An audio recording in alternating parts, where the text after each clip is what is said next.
ตั้งแต่ตีสามมาล่ายำเท่งเด้อเลยแฮม100 กว่าผืนตาน้ำมันพืชต้านทั้งหลายจะได้มื่นเงินทองเข้ามาไหลมาเทมาบักคัดบักข้อง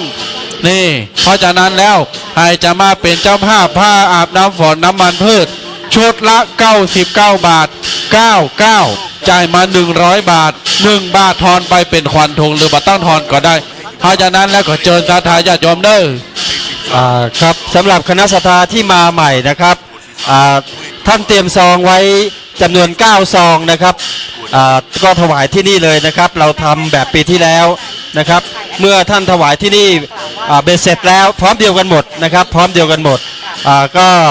เราจะได้รวบรวมซองนะครับเพื่อจัดแยกออกไปเป็น9กองด้วยกันนะครับเพื่อที่จะถวายปัจจัยพร้อมกับเทียนนะครับเพราะฉะนั้นท่านสะดวกที่นี่เลยนะครับเรามีขันแก้วทั้ง3นะครับอยู่ด้านหน้านะครับขันแก้วทั้ง3อยู่ด้านหน้าแล้วก็มีเทียนนะครับวางอยู่ไว้10 เล่มนะครับ10 เล่มเล่มที่นี่ก็จะเป็นของวัดแม่อายหลวงแห่งนี้นะครับแล้วก็เราจะมีพา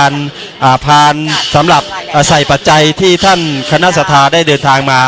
ค่อยๆใส่นะครับค่อยๆใส่ทีละทางเข้าไปนะครับ9 เล่มด้วยกันนะครับเมื่อใส่ครบแล้วท่านก็รับประทานอาหารนะครับเช้าครับผม9 ซองนะครับก็ใส่ในพานเลยนะครับเดี๋ยวจะมีสามเณรนะครับซึ่งทางท่านพระอาจารย์มหาประสิทธิ์ตอนนี้ท่านอยู่ที่นี่แล้วนะครับท่านจะจัดสามเณรนะครับเดินพานนะครับแล้วเรามีเจ้าหน้าที่ที่จะดูแลซองเหล่านี้นะครับท่านใส่ในซองนะครับปัจจัยใส่ในซองแล้วเดี๋ยวเราจะเทซองนะครับแล้วเราก็จะเก็บซองของท่านไปประกาศให้นะครับถ้ามีเวลารายการของผมรายการของลุงหนานนะครับจะช่วยกันประกาศรายชื่อนะครับท่านที่ทำบุญในวันนี้นะครับในการถวายเทียนวันนี้นะครับเราได้จัดเตรียมเจ้าหน้าที่ไว้ประมาณ10 คนด้วยกันนะครับเพื่อที่จะได้ดำเนินการจัดซองของท่านนะครับด้านในมีผ้าอาบน้ำฝนนะครับผ้าอาบน้ำฝนชุดละ99 บาทนะครับเมื่อท่านถวายปัจจัยถวายเทียนแล้วนะครับน้อมเรียนเชิญท่านถวายผ้าอาบน้ำฝนนะครับเพราะว่าการถวายผ้าอาบน้ำฝนนั้นเป็นประเพณีซึ่งมักกระทำกันในช่วงการถวายเทียนนะครับโดยทำพร้อมกันนะครับเพราะฉะนั้นอยากจะให้ครบนะครับอยากจะได้บุญกันครบหรือว่าบริบูรณ์ก็สามารถถวายเทียนและถวายผ้าอาบน้ำฝนได้นะครับก็น้อมเรียนเชิญเลยนะครับสำหรับรถที่มาแล้วนะครับเมื่อรับส่งคณะศรัทธาแล้วนะครับเจ้าหน้าที่อปพลหรือว่าเจ้าหน้าที่ที่ดำเนินการเกี่ยวกับจราจรนะครับจะได้ดูแลให้ท่านนำรถไปจอดนะครับอย่างที่จอดนะครับเพื่อความสะดวกนะครับแล้วก็เพื่อความคล่องตัวนะครับในการเดินทางของคณะศรัทธานะครับตอนนี้ก็รถวันนี้นะครับจะมีรถตู้179 คันนะครับแล้วก็จะมีรถบัสนะครับรถบัสใหญ่จำนวน2 คันนะครับแล้วก็ยังไม่รวมรถส่วนตัวนะครับซึ่งหลายท่านก็นำรถส่วนตัวมาเป็นรถธุรการนะครับเดินทางมาที่นี่นะครับซึ่งต้องถือว่าเป็นสถิตินะครับในการถวายเทียนครั้งที่14นะครับครั้งที่14ที่ทางคลื่นสีขาวนะครับคณะสงฆ์อำเภอไดหล่อจังหวัดเชียงใหม่ลำพูนและจังหวัดเชียงรายนะครับเชียงรายลำปางแพร่น่านนะครับก็ได้นำคณะศรัทธามาที่นี่นะครับคาดว่าประมาณ 2,000 คนด้วยกันนะครับที่จะร่วมทำบุญในวันนี้นะครับถ้าผู้ป่วยอาการไม่ดีขึ้นควรไปพบแพทย์โดยเร็วต่อจากนี้ไปขอเชิญรับฟังไข่ครับห้องสุขาอยู่ด้านหลังนะครับห้องสุขาอยู่ด้านหลังนะครับแล้วก็ลงทานนะครับหลังจากถวายเทียนแล้วนะครับท่านก็รับประทานอาหารเสร็จแล้วเราจะไปรวมกันที่วิหารนะครับศาลาการประเรียนนะครับเพื่อที่จะเข้าสู่พิธีนะครับท่านนำซองนะครับแล้วก็ดอกไม้นะครับเรามีขันแก้วทั้ง3วางไว้ตั้งหน้านะครับเมื่อท่านถวายดอกไม้แล้วถวายซองเสร็จแล้วนะครับรับประทานอาหารนะครับถวายดอกไม้ถวายซองปัจจัยนะครับรับประทานอาหารแล้วก็ตามอัธยาศัยนะครับห้องน้ำมีด้านหลังนะครับ เมื่อท่านทำภารกิจเรียบร้อยแล้วก็เชิญท่านบนวิหารนะครับเพื่อที่เราจะประกอบพิธีถวายเทียนเป็นลำดับต่อไปนะครับในช่วงนี้ก็น้อมเรียนเชิญนะครับได้ถวายปัจจัยนะครับตามที่ทางเจ้าหน้าที่วัดนะครับได้จัดเตรียมไว้นะครับ รัฐบาลขอเชิญ ขันแก้วทั้ง3อยู่ทางหน้าเลยนะครับขันแก้วทั้ง3อยู่ทางหน้านะครับ ถวายพระบาทสมเด็จพระบรม ท่านมาใหม่เตรียมซองไว้นะครับที่เตรียมไว้นะครับ9ซองถวายที่นี่เลยนะครับถวายที่นี่เลยนะครับถวายที่นี่ มงคลพระบาทสมเด็จ ถวายที่นี่เลยนะครับ สมเด็จพระนางเจ้าสิริ ท่านจะได้สะดวกนะครับ หลังจากนั้นเราไปอีก2อำเภอนะครับที่เหลือ2อำเภอเราก็เข้าวิหาร เนื่องในโอกาส ทำพิธีถวายได้เลยนะครับ เพราะฉะนั้นตรงนี้อาจจะใช้เวลามากหน่อยนะครับ เพราะว่าเราจะรวมกันที่นี่ทั้ง9วัดนะครับเหมือนปีที่ผ่านมาที่เราไปถวายที่อำเภอพานเชียงราย และจังหวัดพะเยานะครับปีที่แล้วถ้าเราจำกันได้ว่าเราก็ถวายที่นี่ที่เดียววัดแรกวัดเดียวนะครับและหลังจากนั้นท่านก็เตรียมนะครับวัดที่2ที่3ท่านก็เตรียมนะครับในการที่จะเข้าสู่พิธีถวายเทียนได้เลยไม่ต้องถวายปัจจัยแล้วนะครับก็ขอให้ถวายปัจจัยแค่ที่นี่ให้เบ็ดเสร็จเลยนะครับให้เบ็ดเสร็จเลยนะครับตอนนี้ก็ทยอยกันเข้ามารถตู้179คันนะครับรายงานเมื่อประมาณวันที่19นะครับผมเชื่อว่าน่าจะมีเพิ่มเติมอีกนะครับแล้วก็ยังมีรถบัสนะครับผ้าอาบน้ำฝนอยู่ด้านหลังนะครับแม่เนอร์อีแม่เนอร์เพราะเป็นการถวายเทียนแล้วถวายผ้าอาบน้ำฝนจะเป็นชุดนะครับเป็นชุดที่ส่วนใหญ่แล้วประเพณีเราก็จะถวายควบคู่กันไปนะครับชุดละ99 บาทนะครับชุดละ99 บาทที่แม่เตรียมไว้เลยนะครับถวายเทียนแล้วก็ถวายผ้าอาบน้ำฝนนะครับก็ถือว่าเป็นประเพณีนะครับที่กระทำจะถวายพร้อมกันนะครับในช่วงเข้าพรรษานะครับการถวายเทียนจะทำให้เราเกิดความเกิดแสงสว่างนะครับเขาบอกว่าชีวิตจะมีแต่ความสว่างมีแต่ความราบรื่นนะครับเมื่อท่านถวายเทียนแล้วอยากจะน้อมเรียนเชิญนะครับถวายผ้าอาบน้ำฝนนะครับซึ่งเราจัดไว้จำนวนหลายร้อยชุดนะครับที่จะให้คณะศรัทธาได้มีโอกาสทำบุญถวายผ้าอาบน้ำฝนไปในคราวเดียวกันนี้เลยนะครับอีแม่ใส่9ซองเลยนะครับใส่9ซอง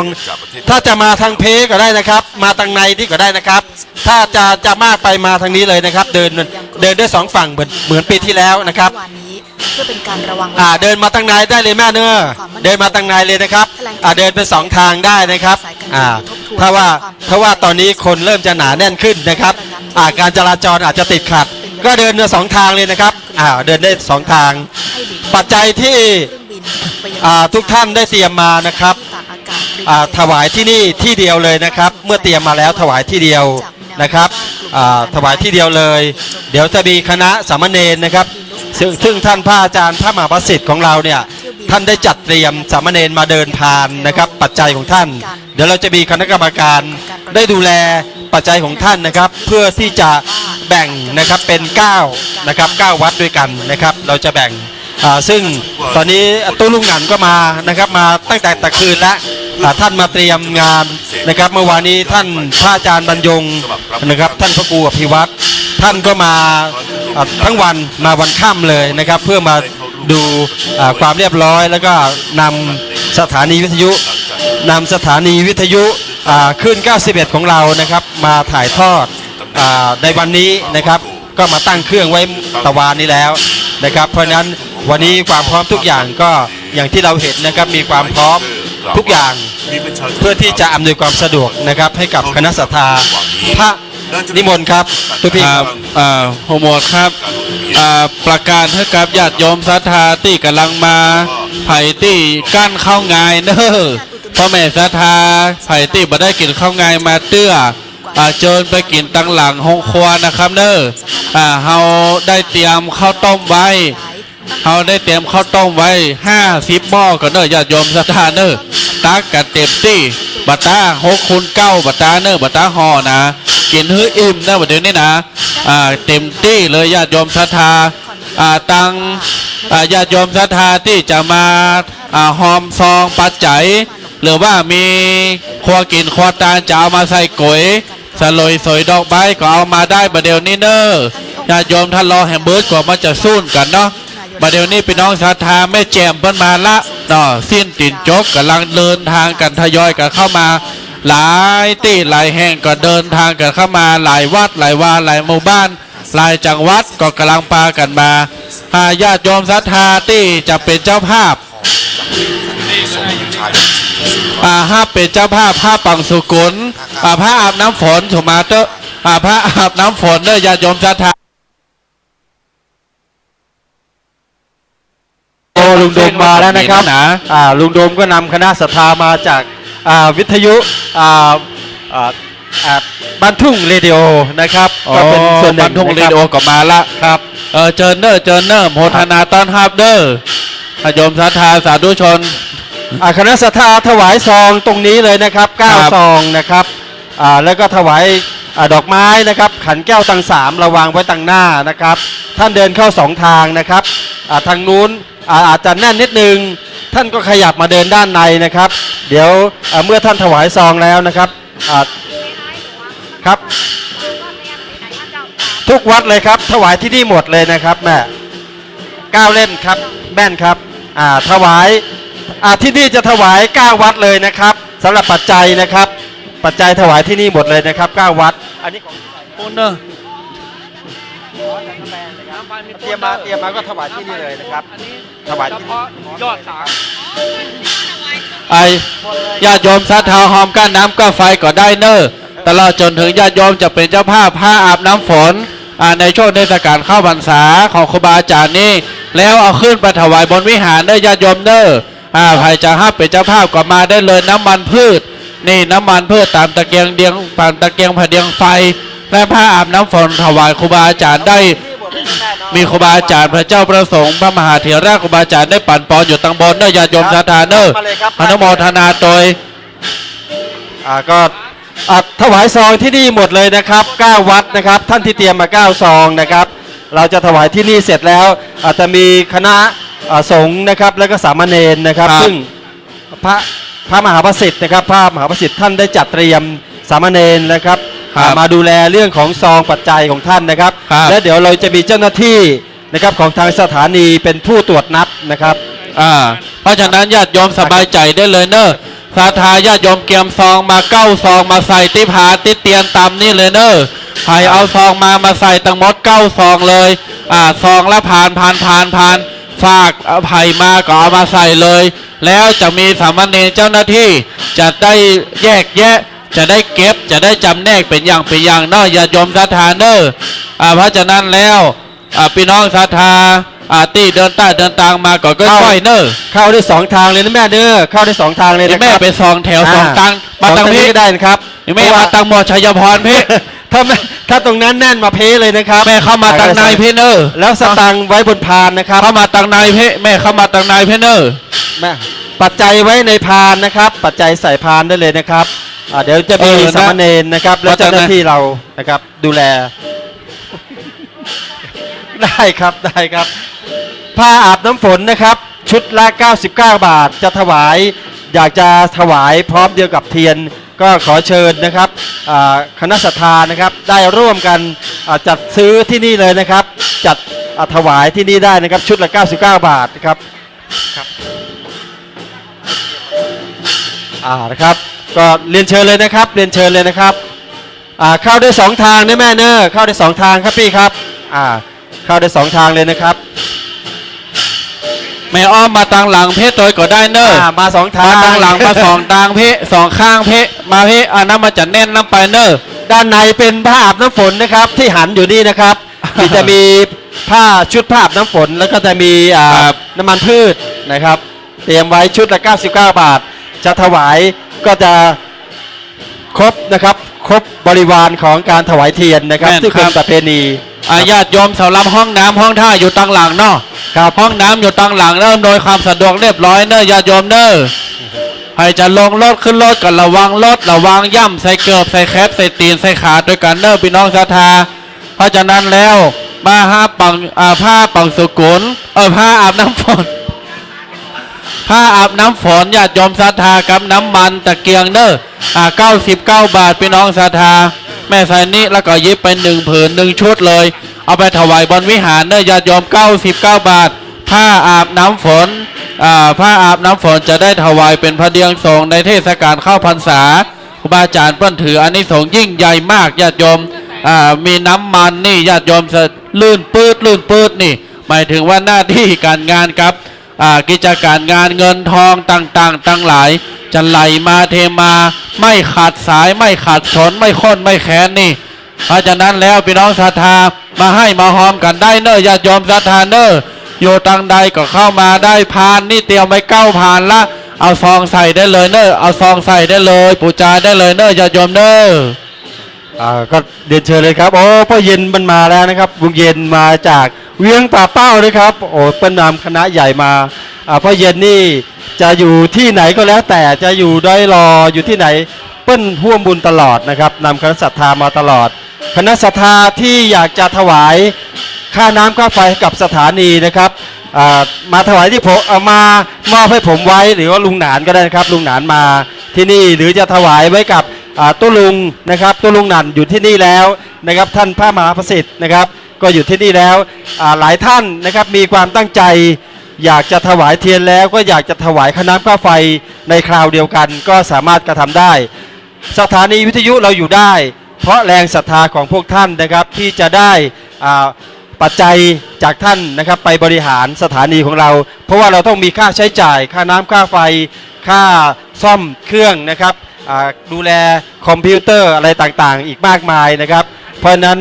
เราอยู่ได้เพราะแรงศรัทธาของท่านนะครับถ้าอยากจะแยกนะครับถวายค่าน้ำค่าไฟระบุนะครับระบุไว้ที่ซองไปบนวิหารเพิ่นเนอะไปบนวิหารเพิ่นเลยเชิญเลยครับระบุไว้นะครับเดี๋ยวผมประกาศรายชื่อให้ที่สถานีรายการของผมหรือรายการของลุงหนานของตู้ลุงหนานนะครับก็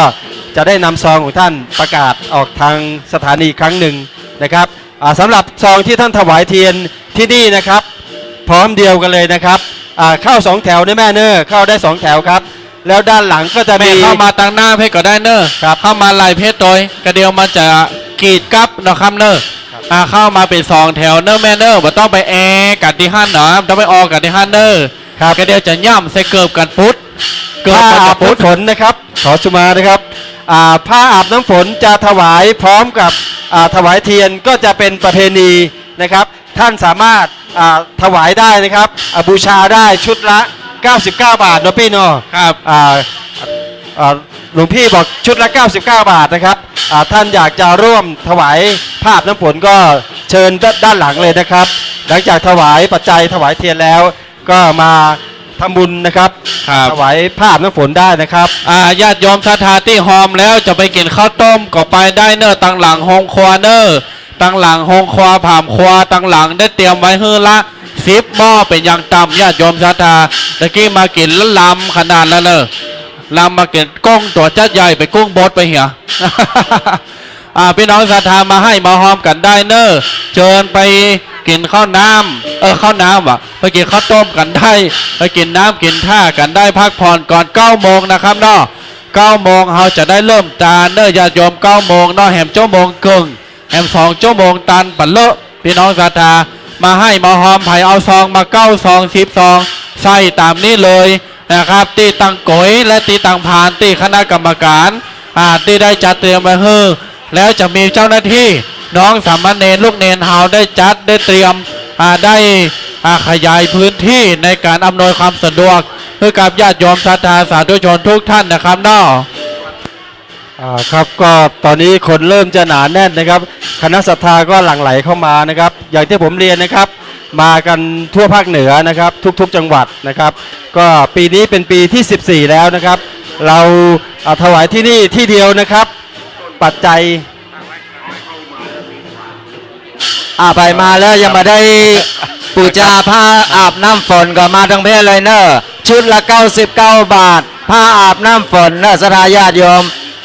มาปูจาได้ที่นี่เนอะแล้วเอาขึ้นไปถวายทางบนจะมีตู้เจ้าปั่นปอนอยู่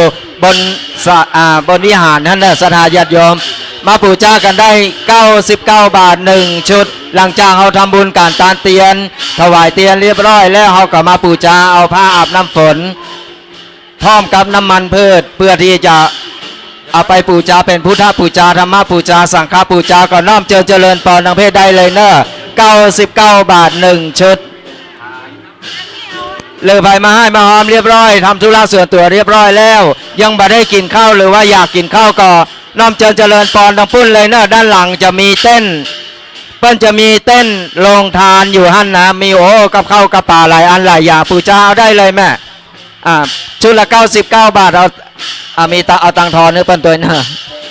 ชุดละ99 บาทเป็นผ้าอาบน้ำฝนน่าจะได้ครบชุดกันไปเลยสถาญาติโยมน้อมเจริญพรเนอะ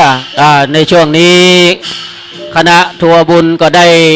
เดินทางมาทยอยเดินทางมาถึงกันแล้วในช่วงของฤดูการเข้าพรรษาในปีนี้สถาญาติโยมสาธุชนคนใจบุญทั้งหลายว่าวันนี้บุญนักสักใหญ่บุญใหญ่บุญหลวงที่เฮาตั้งทั้งหลายได้มารวมกันณจุดนี้เป็นจุดแรกที่วัดแม่อายหลวงซึ่งโดยการนำของท่านอาจารย์บรรยงอภรวิกรมและก็ครูบาอาจารย์พระนักจัดรายการอำเภอเดยลอจังหวัดเชียงใหม่อำเภอเวียงป่าเป้าจังหวัดเชียงรายก็ได้ทยอยเดินทางมาถึงในช่วงนี้สถาญาติโยมเดินใส่ขันดอกเสร็จมีปัจจัยในซองก็อธิษฐานใส่ที่พานดอกถ้ามันล้นก็ใส่ในตะกร้าในซาสุโขโหมิบุญนี้สำเร็จด้วยการบริจาคทานที่บริสุทธิ์ของเฮาตั้นทั้งหลายในวันนี้เฮาถวายเทียนพรรษา9 วัดเทียนนี้จะเป็นประทีปส่องนำทางเฮาตั้นทั้งหลายในการดำเนินชีวิตก็ดีเป็นแสงสว่างส่องปัญญาเฮาส่องแจ้งสว่างในการดำเนินชีวิตฉะนั้นในวันนี้ในการทำบุญครั้งนี้ถือว่าเฮาตั้นทั้งหลายมาด้วยใจอันบริสุทธิ์โอ้ลุกจากเบียงเชียงใหม่ดอยหล่อมาตี 1 ตี 2เนาะวันนี้ก็ได้มารวมมากันตรงนี้ก็เป็นที่น่าภาคภูมิใจศรัทธาญาติโยมที่ทำบุญถวายเสร็จแล้วใส่พานใส่ขันดอกเสร็จแล้วเรียนเชิญเนอะฉันไปรับประทานอาหารข้าวต้มที่โรงทานด้านหลังด้านหลังวิหารซึ่งทางวัดแม่อายหลวงก็ได้จัดสถาญาติโยมต้อนรับกันมีถึงข้าวต้มมีถึงขนมเรียนเชิญเจริญพรแล้วก็พระสงฆ์องค์เจ้าครูบาอาจารย์ที่เดินทางมาถึงแล้วนิมนต์ฉันข้าวต้มที่ศาลาด้านหลังพระวิหารเหมือนกันนะครับจัดไว้เรียบร้อยตอนนี้ขึ้นพลังธรรมขึ้นบุญก็ยาวเหยียดไปถึงลานพระอุปคุตอันนี้ถือว่าเป็นบุญนักสักใหญ่ศรัทธาญาติโยมหลายในกาวครั้งนี้เราก็จะได้เสร็จจากที่นี่แล้วจะได้เดินทางไปแหมวัดแล้วก็อำเภอฝางแล้วก็อำเภอชัยปราการเนาะตอนนี้ก็เรียนเชิญเจริญพรทุกท่านท่านใดที่จะเข้าห้องน้ำกว่าด้านหลังเนอะรถตู้ทั้งหมดที่มาทัวร์บุญครั้งนี้ก็179รถบัสทั้ง2 กันวันนี้ก็ถือว่าเป็นบุญใหญ่บุญนักบุญหนาท้องฟ้าก็เปิดเดินสบายฝนก็ตกโปรยปลายสบายตอนนี้เข้าใจว่าพระเดชพระคุณหลวงพ่อท่านพระครูปฏิภาณนามทินเดินทางมาถึงแล้วประธานนักภาคเผยแพร่ที่อำเภอเวียงป่าเป้าวัดพระธาตุม่อนจอมพอแล้วก็ครูบาอาจารย์พระนักจัดรายการแห่งหลายรูปในอำเภอเวียงป่าเป้าได้เดินทางมาถึงแล้วในช่วงนี้ก็เรียนเชิญเจริญพรได้เนอะไผ่ที่เตรียมเอาซองมาเอามาให้มาหอมที่นี่ที่เดียวเลยเนอะเขาจะหอมกับที่นี่ที่เดียวศรัทธาญาติโยมจะมีต้นประสาอยู่10 เล่มโดยกันที่นี่หอมที่นี่ที่เดียวแล้วจะมีเจ้าหน้าที่ของเขาจัดสรรปันส่วนไปถึง9 วัด9 วาศรัทธาญาติโยมเตรียมมาแล้วที่นี่ที่เดียวเนอะเพื่อความเพื่อเขาจะได้ประหยัดเวลาเพราะไปทางปุ้นเขาก็จะไปถวายอย่างเดียวเลยตอนนี้เขาเอามาหอมกับที่นี่ที่เดียวหรือว่าไผ่หอมเตียนภาษาอย่างเรียบร้อยแล้วจะมาปูชาเอาผ้าอาบน้ำฝนก็น้อมเจริญพรทางเพศเลยเนอะผ้าอาบน้ำฝนของเขาจะมีเป็นชุดจัดเป็นชุดไปเลยมันจะได้ครบชุดกันไปเลยชุดละ99 บาททางเพศเลยเนอะหลังจากปูชาแล้วเอาขึ้นไปถวายบนวิหารทางบนเนอะจะมีทุกเจ้าพระเนรของเขา ปิ้ลจะไปปั่นปอนอยู่ตำบลวิหารนะนาสราญาติโยมน้อมเจริญพรนะด้านนี้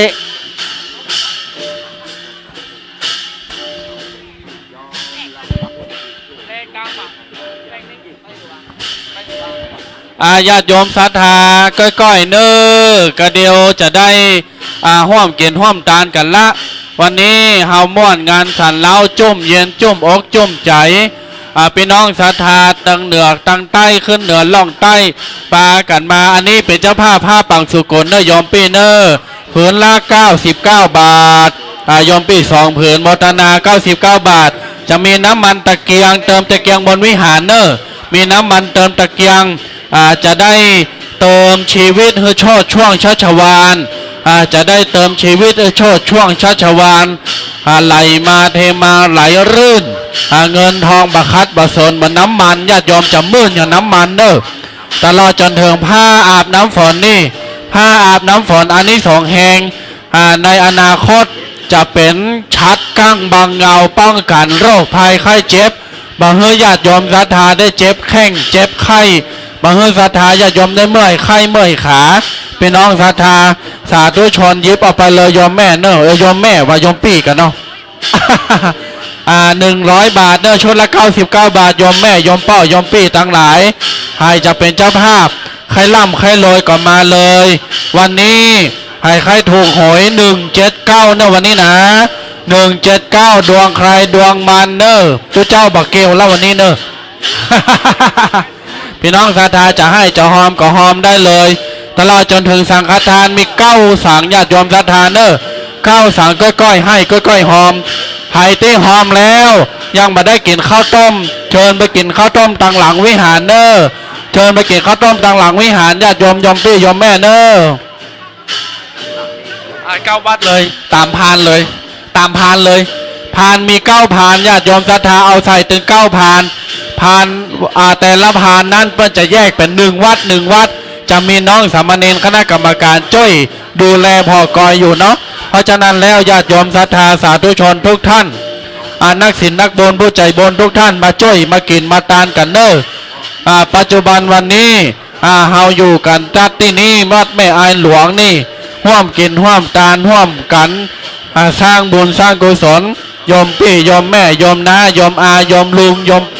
เทวบุตรเทวดานักวันนี้นะนับปันนับหมื่นกว่าชีวิตญาติโยมศรัทธาปากันมากินบินกันมาตานม่วนเป็นภาพที่ม่วนญาติโยมศรัทธาจะมาภาพหันละม่วนงานอาจารย์ครับนิมนต์ครับ ม่วนอกม่วนใจวัแม่น น นี้ ครับ นะครับในส่วนของตอนนี้ไรในส่วนของงานบุญวันนี้โอ้พอเฮาตั้งหลายญาติโยมหลั่งไหลกันมา อันนี้คือขึ้นบุญขึ้นกุศล แม่นยิ่งใหญ่ครับ พลังบุญพลังกุศลเจอได้แน่ว่าประมาณ 2,000 กว่าครับ 2,000 กว่าท่านครับ 2,000 กว่าท่านครับผม แม่นครับ ครับในช่วงนี้ก็ศรัทธาญาติโยมที่ร่วมทำบุญก็เรียนเชิญเนอะใส่ตั้งแต่กันดอกหัวมาเลยนะยาวถึงใต้ไผ่บะหมี่ซ้อมาเป็นหยังนะใส่บนพานนั่นเลยก็ใส่บนหัวสุโขโหมิบุญสำเร็จด้วยการที่เราถวายทานวันนี้ ก็จะถวายทุกวัดที่เรามาตั้งใจกันมาในวันนี้ฉะนั้นขึ้นทำยาวเหยียดไปถึงหน้าวิหารตอนนี้นะก็เรียนเชิญเจริญพรรถตู้ก็ทยอยเข้ามากันทยอยเข้ามากัน ท่านที่จะได้มาบูชาผ้าและก็น้ำมันเพื่อที่จะไปเติมตะเกียงเป็นแสงสว่างส่องน้ำตาเขาท่านทั้งหลายก็เรียนเชิญเจริญพรช่วงนี้ลังไหลกันเข้ามาในควงแก้วอารามวัดแม่อายหลวงในวันนี้ก็เรียนเชิญเจริญพรท่านทั้งหลายได้ร่วมบุญร่วมกุศลกันท่านใดที่จะบูชาก็เรียนเชิญเอาปัจจัยวางบนพานเลย แล้วก็ยิบยิบไปอธิษฐานถวายได้เนอะในช่วงนี้ ในช่วงนี้ก็เจริญพรได้เลยเนอะญาติโยมศรัทธาครูบาอาจารย์ได้เมตตาเปิดบนโปรดกุศลโปรดต้นทางให้ท่านทั้งหลายได้ให้ได้หอมได้ร่วมอนุโมทนากันละโอ้วันนี้คนนักคนหลายดังใดก็ลังไหลกันมาหมดนะครับเนาะครับตึงขาวตึงเหลืองวันนี้นะเสื้อขาวเสื้อเหลืองมีหมด เอาเป็นสัญลักษณ์ของพระพุทธศาสนาวันนี้ห่วมกินห่วมตาลไผก็ใครมาวันนี้ม่วนงานสันเล่าเอาปี้เอาน้องเปื้อนป้องเหมือนกันเนอะวันนี้ จะว่าเป็นประวัติศาสตร์ของอำเภอแม่อาย ถูกต้องครับท่าน เพ ครั ราะ บ ว่าบ่เคยจัดแบบนี้นะครับอาจารย์ ไม่ได้คนงานก็มาละ วันนี้ เอาข้าว แล้ว แตนมา เนาะ ขายก้า นิมนต์ ท่านพระครูปฏิภาณธรรมรินทร์นะครับประธานเผยแพร่อำเภอเวียงกระเป้าตอนนี้เดินทางมาถึงแล้วนิมนต์นะครับนิมนต์ฉันเจ้าก่อนที่ศาลาด้านหลังวิหารนะครับ อ๋อครูบาหลวงหลวงพ่อหลวงพ่อครูปฏิพันธ์ธรรมทินนะครับนิมนต์ฉันเจ้านะครับขอท่านสามเณรคณะกรรมการได้ต้อนรับแล้วก็ถวายการต้อนรับอำนวยความสะดวกหลวงพ่อนะครับญาติโยมศรัทธามาให้มาหอมกันได้เนอะตามจิตตามใจแปลงจิตแปลงใจให้ใสให้ดีศาสนาเฮาจะได้มั่นคงหุ่งเฮืองญาติโยมศรัทธาวันนี้เฮาแปลงจิตมาแต่ไกลแปลงใจมาแต่บ้านบารมีเฮาจะบังเกิดเบิกบานที่ควงแก้วอารามธรรมวัดแม่อายหลวงครับอาจารย์ครับ ครับผมส่วนที่ญาติโยมมาบูชาผ้าวังสกุลผ้าน้ำฝนเนาะ ครับ ผ้าน้ำฝนครับน้ำมัน พืชก็เอาไปถวายที่บนวิหารเน แม่ อะ นครับแม่นครับ เอาขึ้นไปถวายบนวิหารเนอะญาติโยมเนอะ ชุดละ99 บาทญาติโยมศรัทธา99 บาทก็เดียวจะหมดจะเสี่ยงละญาติโยมศรัทธาวันนี้เฮาเกียมมา1 ปันเหลือนี่บัดถึง100แล้วนะครับเนอะเดี๋ยวนี่บัดถึง100แล้ว เรียนเจิญเนอะ ครับเจิญได้เลยเจิญได้เลยตั้ง บู หลัง ชา ก็ แล้ว ได้ เอาไปถวายที่บนวิหารเนอะ ได้ครับ บนวิหาร แม่นครับเพราะฉะนั้นแล้วเชิญญาติโยมศรัทธากำลังไหลมาพ้นแหมล่าบัดเดี๋ยวนี้ตีจอดรถบักปอแล้วบัดเดี๋ยวนี้นะ โอ้ บักปอแล้วครับท่านครับ เรื่องห้ามเนาะ แม่นครับ เรื่องห้ามวันในควงแก้ววัดแม่อายหลวงวันนี้ แม่นครับเหลืองห้ามตึงตัวเจ้าก่อนเหลืองศรัทธาก่อนเหลืองม่วนงานสันเล่าวันนี้ อ่า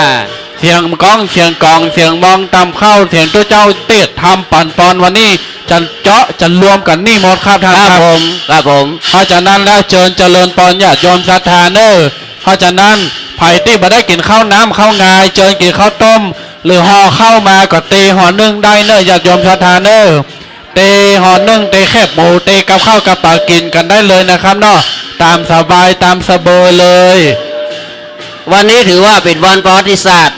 แม่นครับ อำเภอแม่อายเข้ามาเป็นจุดแรก ถูกต้อง ครับ ครั จุ บ ดแรกวัดแรกเลย วันแรกครับ แล้วเป็นวัดหลวงพ่อเจ้าคณะอำเภอ แม่นแต่แรกครับ อันนี้ก็ถือว่าเขาได้มีบุญเนอะจะทานญาติโยมที่หลังไหลกันเข้ามา ครับ ประเดี๋ยวนี้กองทัพทำยาวเหยียดไปถึงปุ้นหน้าวิหารข้างพระพุท โอ้ ธรอที่จะใส่บุญ แม่น เติมบุญครับท่านใดที่มาแล้วจะเข้าห้องน้ำก็ด้านหลังเนอะแล้วก็รับประทานอาหารได้นะที่โรงทานนะ เชิญรับประทานอาหารกินข้าวงายกันได้ญาติโยมศรัทธาเนอคะแนนจะไปลู่กันวันนี้นะมาต้องฟังวันนี้จะแกนเข้าวันนี้ให้ฟังจะแกนเข้าเนอะ เทียนที่ท่านหันตั้งอยู่นี้ ครับ ก็คือเทียนที่เขารอกันที่วัดป่าซาง วัดจังกรรม วัดจังกรรม วัดจังกรรมป่าซาง อำเภอป่าซาง แม่นครับ นะครับที่ตั้งกันนี้เนาะ แม่นแล้วครับ อ่า ด้วยน้ำพักน้ำแรงด้วยความศรัทธาของเฮาได้รอมาเป็นเทียน9 เล่ม10 เล่มเพื่อที่จะได้ถวายวันนี้ทั้งหมดเลยครับอาจารย์ครับ ครับผมโอ้ ครับ เป็นบุญนักสักใหญ่ เป็น เน บุญ อะ นักสักใหญ่ครับ บุญนี้โอ้บุญทั้งนั้นนะสถานญาติโยม แม่นครับ นะก็เรียนเชิญเจริญพรเนอะสถานญาติโยมที่เตรียมปัจจัยมาก็เอามาอธิษฐานใส่บนพานมีดอกไม้ก็สัจจะอธิษฐาน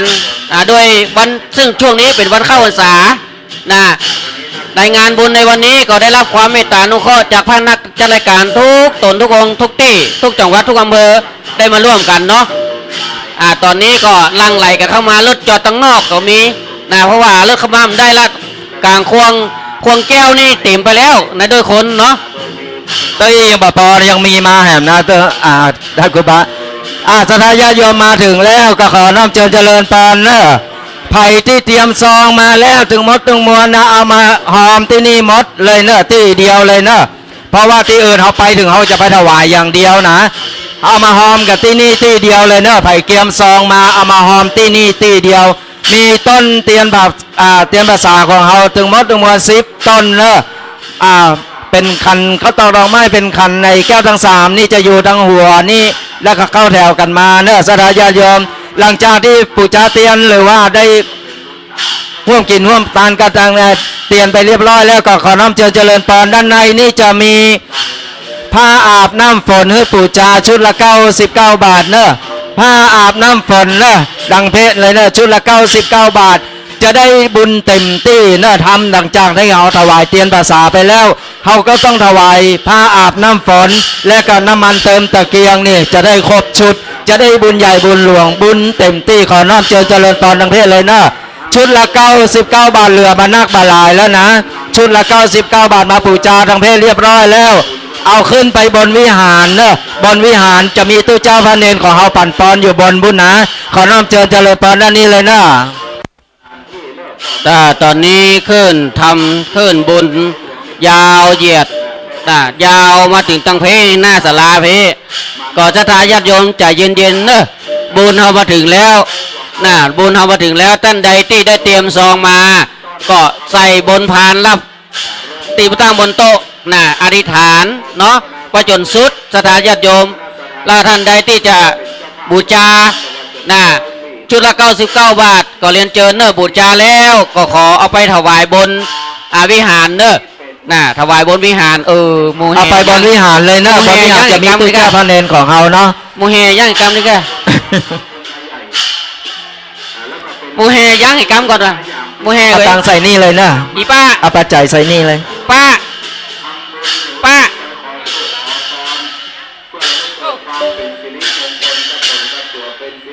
เดินตามมาเป็นที่เรียบร้อยแล้วไผ่ที่ว่าอยากเข้าอยู่เข้าก็ขอน้อมเจริญพรปุ้นเลยเนอะจะมี ชุด99 บาทแม่ ชุดละ99 บาท หยิบ นี่ แล้วเอาปัจจัยวางพานแล้วเอาไปถวายบนวิหาร ครับ เนอะวันนี้เข้าพรรษาอาจารย์ ครับ ถวายผ้าอาบน้ำฝน ผ้าอาบน้ำฝนโดยจะได้ครบชุดเลยครับ ครับ เพราะว่าในครั้งพุทธกาลนี่บ่มีผ้าอาบน้ำฝน ใช่ครับ หันกับเป็ดอยู่ในวัดหยาบๆ โอ้ฝนตกจะอีกอ่ะ ใช่ครับ ตอนนี้เพราะว่าตู้เจ้าพระเนรต้องจ่ายผ้าอาบน้ำฝนอยู่แล้ว เพราะว่าเขาหลังจากที่เอามาทำบุญตานเตียนแล้วเขาก็ต้องตานผ้าอาบน้ำฝนตัวชุดละ99 บาทน้อมเจริญพรทางเพศเลยเนอะสถาญาติโยมหลังจากเขาปูจาทางเพศเรียบร้อยเอาขึ้นไปบนวิหารจะมีตู้เจ้าพระเนรของเขาปั่นปอนอยู่บนนั้นนะหรือว่าไผ่หิวข้าวมาแล้วยังไม่ได้กินข้าวเตื้อ ครับ มากันแต่ตีหนึ่งตีสองยังไม่ได้กินข้าวน้อมเจริญพรทางปุ้นเลยเนอะจะ หลัง มี วิหาร จะหลังวิหารข้างวิหารนั่นนะเพื่อจะมีโฮงตาลอยู่ฮันโอ้ยมากันนักกันหลายเหมือนกันโฮงตาลนะ โอ้นักครับ ทยอยไปได้เรื่อยๆเลยเนอะไปหิวไม่ได้ไปกินไม่ได้เลยเนอะ ตะกี้เตียวไปหันข้าวต้มมัดจัดหนัก โอ้ก็ต้มมัดก็มีเนาะ ข้าวต้มมัดก็มีก็เรียนเชิญเจริญพรเนอะตอนนี้คลื่นธรรมะของเราคลื่นสีขาว แต่วันนี้ใส่สีเหลืองเอาถวายเป็นพระราชกุศลแด่องค์พระบาทสมเด็จพระเจ้าอยู่หัวในรัชกาลที่10โดยเราวันนี้เราท่านทั้งหลายตั้งใจมาจากบ้านตื่นแต่เจ้าตั้งแต่1 ตี 2เพื่อที่จะมาร่วมบุญกันในวันนี้ จุดแรกของเรานี่คือวัดแม่อายหลวงวัดพระเดชพระคุณหลวงพ่อเจ้าคณะอำเภอแม่อาย ที่นี่3 วัดนะ ที่นี่มารวมกัน3 วัด ครับ หลังจากที่เสร็จที่นี่บรมมวลแล้วฮับศีลฮับปอนแล้วถวาย กิน แล้ ข้าว เรียบร้อยแล้ว กินข้าวแล้วเขาก็จะได้เดินทางไปต่ออำเภอ ครับ ฝาง อำเภอชัยปราการก่อน ชัยปราการ ฝางก่อนเนาะ ฝาง อำเภอฝาง ครับ ก่อนยิบเลยแม่ยิบเลยอำเภอฝางแห่ง3 วัดเนาะแห่ง3 วัดแล้วก็ไปตีไอ ชัยปราการ ชัยปราการ วัด 3 วัดเป็น9 วัด 9 วัด โอ้วันนี้บุญ ครับ บุญใหญ่บุญหลวงสถาญาติโยม ครับ ขอน้อมเจริญพรเนอะด้านเพศเนอะจะเป็นผ้าอาบน้ำฝน เอาขึ้นไปถวายบนวิหารนั่นเนอะชุดละ99 บาทเหลือบรรนักบาลายแล้วเนอะผ้าอาบน้ำฝน หลังจากเราได้ร่วมกินร่วมทานทางด้านเตียนภาษาเรียบร้อยแล้วก็ขอน้อมเจริญพรเนอะตั้งเพศผ้าอาบน้ำฝน ถวายตู้เจ้าพระเนรบนวิหารบุญเนอะชุดละ99 บาทเพื่อจะมีน้ำมันให้พร้อมนะเอาไปเติมตะเกียง ขอน้อมเจริญพรเนอะ องค์พระสัมมาสัมพุทธเจ้าพระองค์ตรัสว่าสุโขปุญญสาอุจจโย การสร้างสมบุญน้ำสุขมาเฮอวันนี้เขาตั้งทั้งหลายมาฮับเอาบุญทั้งนั้นสถาญาติโยมหลาย จะเป็นสุขในชาตินี้และชาติหน้าสุขแหล่งล่าในอมตะมหาเนรปานก็สถาญาติโยมทั้งหลายเจาะใส่หัวและอธิษฐานเอาเนอะวันนี้เขามาถวายเตียนที่ตั้งอยู่นี่ทั้งหมด ก็คือที่เขาได้ไปร่วมกันรอที่วัดจังกำอำเภอป่าซางเอาก็จะได้มาถวาย เพื่อให้ตังวัดที่เขามาถวายเนี่ยจุด เป็นพุทธบูชาธรรมบูชาสังฆบูชาเป็นแสงประทีปส่องน้ำตาเฮาท่านทั้งหลายที่อยู่ในหมู่บ้านต่างๆ หรือว่าอำเภอตำบลจังหวัดต่างๆที่เขาได้มาร่วมกันในวันนี้นะก็เรียนเชิญเจริญพรเนอะในวันนี้ ได้เป็นเดือนแล้วตั้งแต่หลังปีใหม่มาโคนก็มาตกนะมาตกแต่วันเนี้ยแต่ก็ตกนะ ญาติโยมศรัทธาสาธุชนตั้งหลายวันนี้ฝนจุ่มฝนเย็นเนาะท่านอาจารย์วันนี้ฝนอ้อยเทวดาชื่นใจเทวดาโมทนายินดีโดยเทวดาดีใจวันนี้เพิ่นว่าด้านอาจารย์เพิ่นว่าแม่อายนี่ฝนมาตกมา2 เดือนป่ายแล้ว นะครูบาอาจารย์มันบอกว่าเป็นเดือนปลายมันตกว่ะวันนี้มันตกวันนี้ กำลังมาตกวันนี้ว่าโอ้ใจดีเป็นดีแค่คือน้ำท่วมแต่บ่ โอ้ถ้าแดดออกนี่จะฮ้อนเนอะ ฮ้อนเนอะครับ นนักครับ แม่นครับ นักจะทานนักญาติโยม มั นะ นบดอีกอย่างแควนจ้ะครับบดอีกอย่างแควนฝนอ้อยนี่ขอจะไปมาตกนักตกหลายเนาะโดยคนหายเซฟหมดอ่ะเพราะฉะนั้นแล้วญาติโยมโอ้ใจ9 โมงเนอะ9 โมงเขาจะได้กินเขาจะได้ตานโดยการเนอะ9 โมงก่อนประเดี๋ยวนี้ท่านทั้งหลายมาให้มาหอมแล้วให้ห่อข้าวมากับไปเตะห่อข้าวกินตามสบายกินข้าวต้มก็ได้ ตอนนี้ครูบาคัมภีร์ ครับ เดินทางมาถึงแล้วนิมนต์ฉันเจ้าก่อนนะครับหลังวิหารครับครูบาครับ แล้วก็ญาติโยมมาจากตังไม่กับเป้าตัวเองนะเรียนเชิญแล้วนิมนต์นะครับลูกเน้นปลาครูบาไปกำเนิด มาถึงแล้ว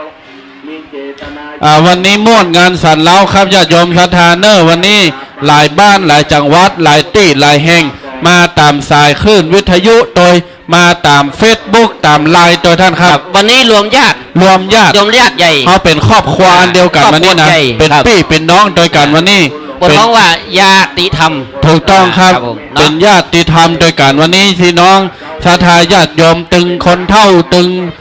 ละเอ็กละออนวัยรุ่นไม่ยิงป้าใจป้าน้อยป้าหนานมากันป้ากันมามด วันนี้ช่วงนี้เป็นเทศกาลกลางวาสาญาติโยมเป็นศีลที่2ที่จะเข้าศีลที่2ของช่วงกลางพรรษา หลังจากเข้าพรรษามาเป็นวันอาสาฬหบูชาเพราะฉะนั้นแล้วศีลน่าจะเป็นศีลที่2ละวันนี้เฮาก็มาตานเถียวก่อนเฮามาตานในนามคลื่นวิทยุในนามคลื่นสีขาวตลอดจนถึงญาติโยมศรัทธาบางคนปั้นถามว่าเป็นคลื่นสีขาวมากินมาตานยะได้จะต้องใส่เสื้อสีเหลืองโดยบางคนก็ยังใส่เสื้อสีขาวก็มีท่านอาจารย์ครับเพราะฉะนั้นแล้วคำตอบก็คือว่ากิจกรรมในส่วนนี้เราจะได้ถวายเป็นพระราชกุศลแด่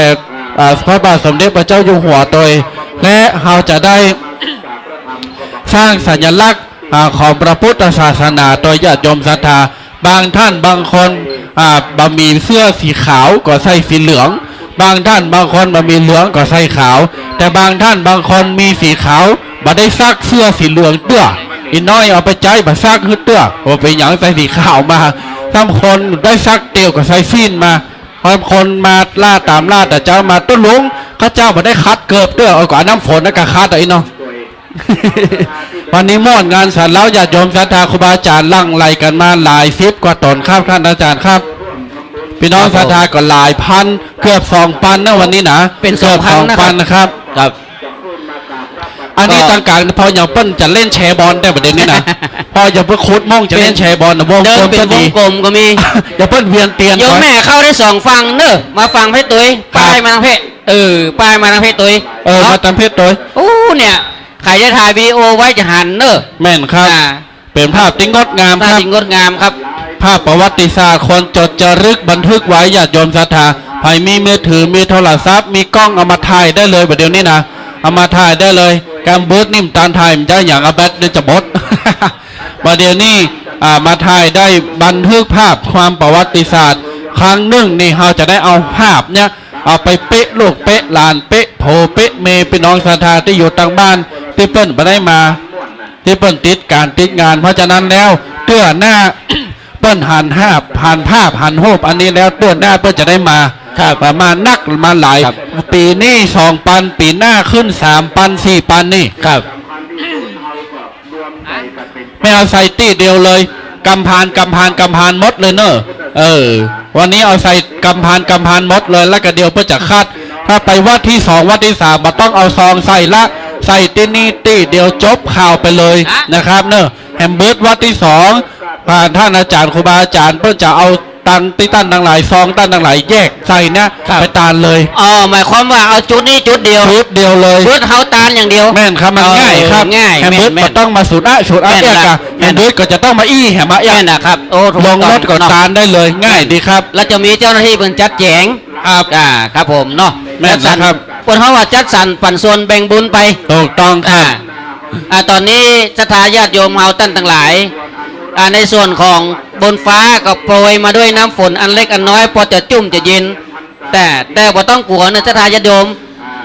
ศรัทธาญาติโยมบ้านแม่อายหลวงวัดแม่อายหลวงเพิ่นดีใจอาตมาไปฉันเจ้าโอ้เพิ่นดีใจ โอ้ เคยมีกำตื้อเพิ่น ค ว่า รับ คนมานักมาหลายเนาะ ครับอันเนี้ยแต่ก่อนนี้มันจะขาวเพือก ครับ แต่วันนี้เหลืองอารามนะเป็นสีของธงธรรมจักรของเขาตัวเองแล้วก็เป็นการถวายพระราชกุศลให้แด่องค์บาทสมเด็จพระเจ้าอยู่หัวตัวเองจากนั้นจะได้ญาติโยมที่ใส่ขันดอกใส่ปัจจัยได้พานแล้วที่เตรียมมาจนสุดปุ้นก็ไปรับประทานอาหารเนอะรับประทานอาหารส่วนผ้าน้ำฝนและน้ำมันนี่บูชาแล้วเอาไปบนวิหารแม่ ไปตานบนวิหารตานบนวิหารเลย มีตู้เจ้าพระเนรเปิ้นคือปอนท่านเนาะในวันนี้ที่จะมารับเทียนพรรษาก็มีอยู่3 วัด3 วัด3 วัดแล้วเราจะไปอำเภอฝางแห่ง3 วัดจุดเดียว3 วัดอำเภอชัยปราการแห่งจุด1กับ3 วัดเพราะฉะนั้นศรัทธาญาติโยมที่ได้นำซองปัจจัยมาอธิษฐานใส่เลยแม่ขันดอกก็ใส่ในสาเลยดอกใส่ในสาเลยเพราะดอกก็ถือว่าบูชาพระสงฆ์เนาะเสร็จแล้วทางคณะกรรมการเจ้าหน้าที่เพิ่นจะจัดสรรปันส่วนไปพอไปถึงอำเภอฝางบึดเนี่ยเฮาต้องได้ยุ่งยากจะละเรียบร้อยเฮาไปฮับศีลฮับพรอย่างเดียวยกเกณฑ์ถวายอย่างเดียวเนาะเรียนเจริญพรทุกท่านเนอะติตั้งองค์ตั้งใจวันนี้มากันหลวงกันหลายนะครับ แจ้งญาติโยมศรัทธาน้อยหนึ่งเนอะญาติโยมศรัทธาเงี่ยงหูฟังกำเนอะปัจจัยซองตะกี้บอกไปแล้วว่า9 ซอง 10 ซองถวายนี่หมดเลย9 วัดที่นี่หมดเลยและเราจะจำแนกถวายไปคนเดียวแล้วก็ส่วนก้านน้ำก้าไฟถวายที่ท่านอาจารย์บรรยงหรือถวายที่ตุลุงนันถวายที่ท่านอาจารย์พระมหาประสิทธิ์ที่นั่งที่หน้าศาลานี่ได้นะครับเนอะเสาะหาตนได้ตนหนึ่งบะปะกามาก้านน้ำก้าไฟท่านทั้งหลายมาตาลมาใส่ซองถวายที่ตุลุงนันก็ได้ที่นั่งศาลาเนี้ยตุลุงยองของเฮาแล้วก็ท่านอาจารย์พระมหาประสิทธิ์ประเด็นนี้นั่งท่าห้าบซองด้านทั้งหลายละเพราะฉะนั้นแล้วเฮาแบ่งแยกไว้เป็นสันปันส่วนไว้เป็นอย่างนะครับอาจารย์ครับมันจะได้มาสูนสันนุนนันกันเนาะเป็นระเบียบเรียบร้อยนะครับเนาะครับแล้วก็ขอประกาศแห่งกรรมเนอะครับเบิดถ้าขึ้นไปเอาศีลเอาปอนในบนวิหารแล้วขอความกรุณาเกือไผ่เกือมันเนอะห้ามเปลี่ยน แล้วบัตต้าหิ้วขึ้นไปตัวนะ มันมีเหรออาจารย์ ครับ ลงมาเกือบฆ่าไปไหนเฮีย อ๋อ ของตุ๊เจ้ายังหาย แม่นละกลัวที่สุดก็กลัวเกิบตุ๊เจ้าน่ะ ก็ เพราะว่าตุ๊เจ้าต่างหลายก็จะซุปเกิบงามพิลีไปอ่ะซุปเกิบงามเริ่มมับเนี่ย ครับ ล่าตามล่าล้างไม่ได้เป็น3 วันพุ่นน่ะกลัวฝนตกใส่อ่ะเจ้าใส่มาไม่อายใช้ประกาศฟังประเดี๋ยวนี่กะญาติโยมศรัทธาอาตมาภาพจะขออนุญาตแจ้งรายนามวัดนะครับถึง9 วัดที่เราจะได้ไปตานกันว่ามีวัดอย่างพ่องนี่นะครับจุดแรกก็คืออำเภอแม่อายที่นี่นะครับวันนี้ครูบาอาจารย์จะมารวมกัน3 วัดที่วัดแม่อายนี้มี1 วัดแม่อายหลวง2 วัดพระธาตุปูเจและก็3 วัดพระธาตุสีส้มสุขจะมารวมกันที่นี่ที่เดียว1คืออำเภอแม่อายจุดที่2นะครับเป็นอำเภอฝาง10 โมงเราจะเดินทางไปที่อำเภอฝางใกล้นี่บ่ได้บ่ไกลแต่ได้3 วัดเหมือนกันนี่แม่ป้อศรัทธาทั้งหลายประกอบไปด้วย1 วัดศรีบุญเรือง2 วัดพระบาทม่อนปินหรือว่าวัดพระธาตุพระบาทอุดม3 วัดสันต้นเปาอันนี้จุดที่2อำเภอฝาง3 วัดส่วนจุดที่3อำเภอชัยปราการแห่ง3 วัดวัดป่าไม้แดง1 วัดปงตำ1และวัดบ้านต้าแห่ง1เป็น3 วัดถึงหมดรวม3 อำเภอละ3 วัดรวม9 วัดญาติโยมศรัทธาทั้งหลายเพราะฉะนั้นพี่น้องศรัทธาปัจจัยซองทั้งหมด เฮาจะถวาย9วัดที่ได้เอ่ยนามที่ได้บอกไปตะกี้ครับอาจารย์ครับ ครับผมสาธุโอ้บ่เดียวนี่กลางจ้องยาวพอถึงปุ้นนะครับ โอ้ พอจะเพิ่ง เนี่ย ซื้อบัตรคิวเครื่องพอคอนเสิร์ตได้ประเดี๋ยวนี้นะ ผมมาพอนี่มือฮอยังเปิ้นไปเก็บถั่วแหละ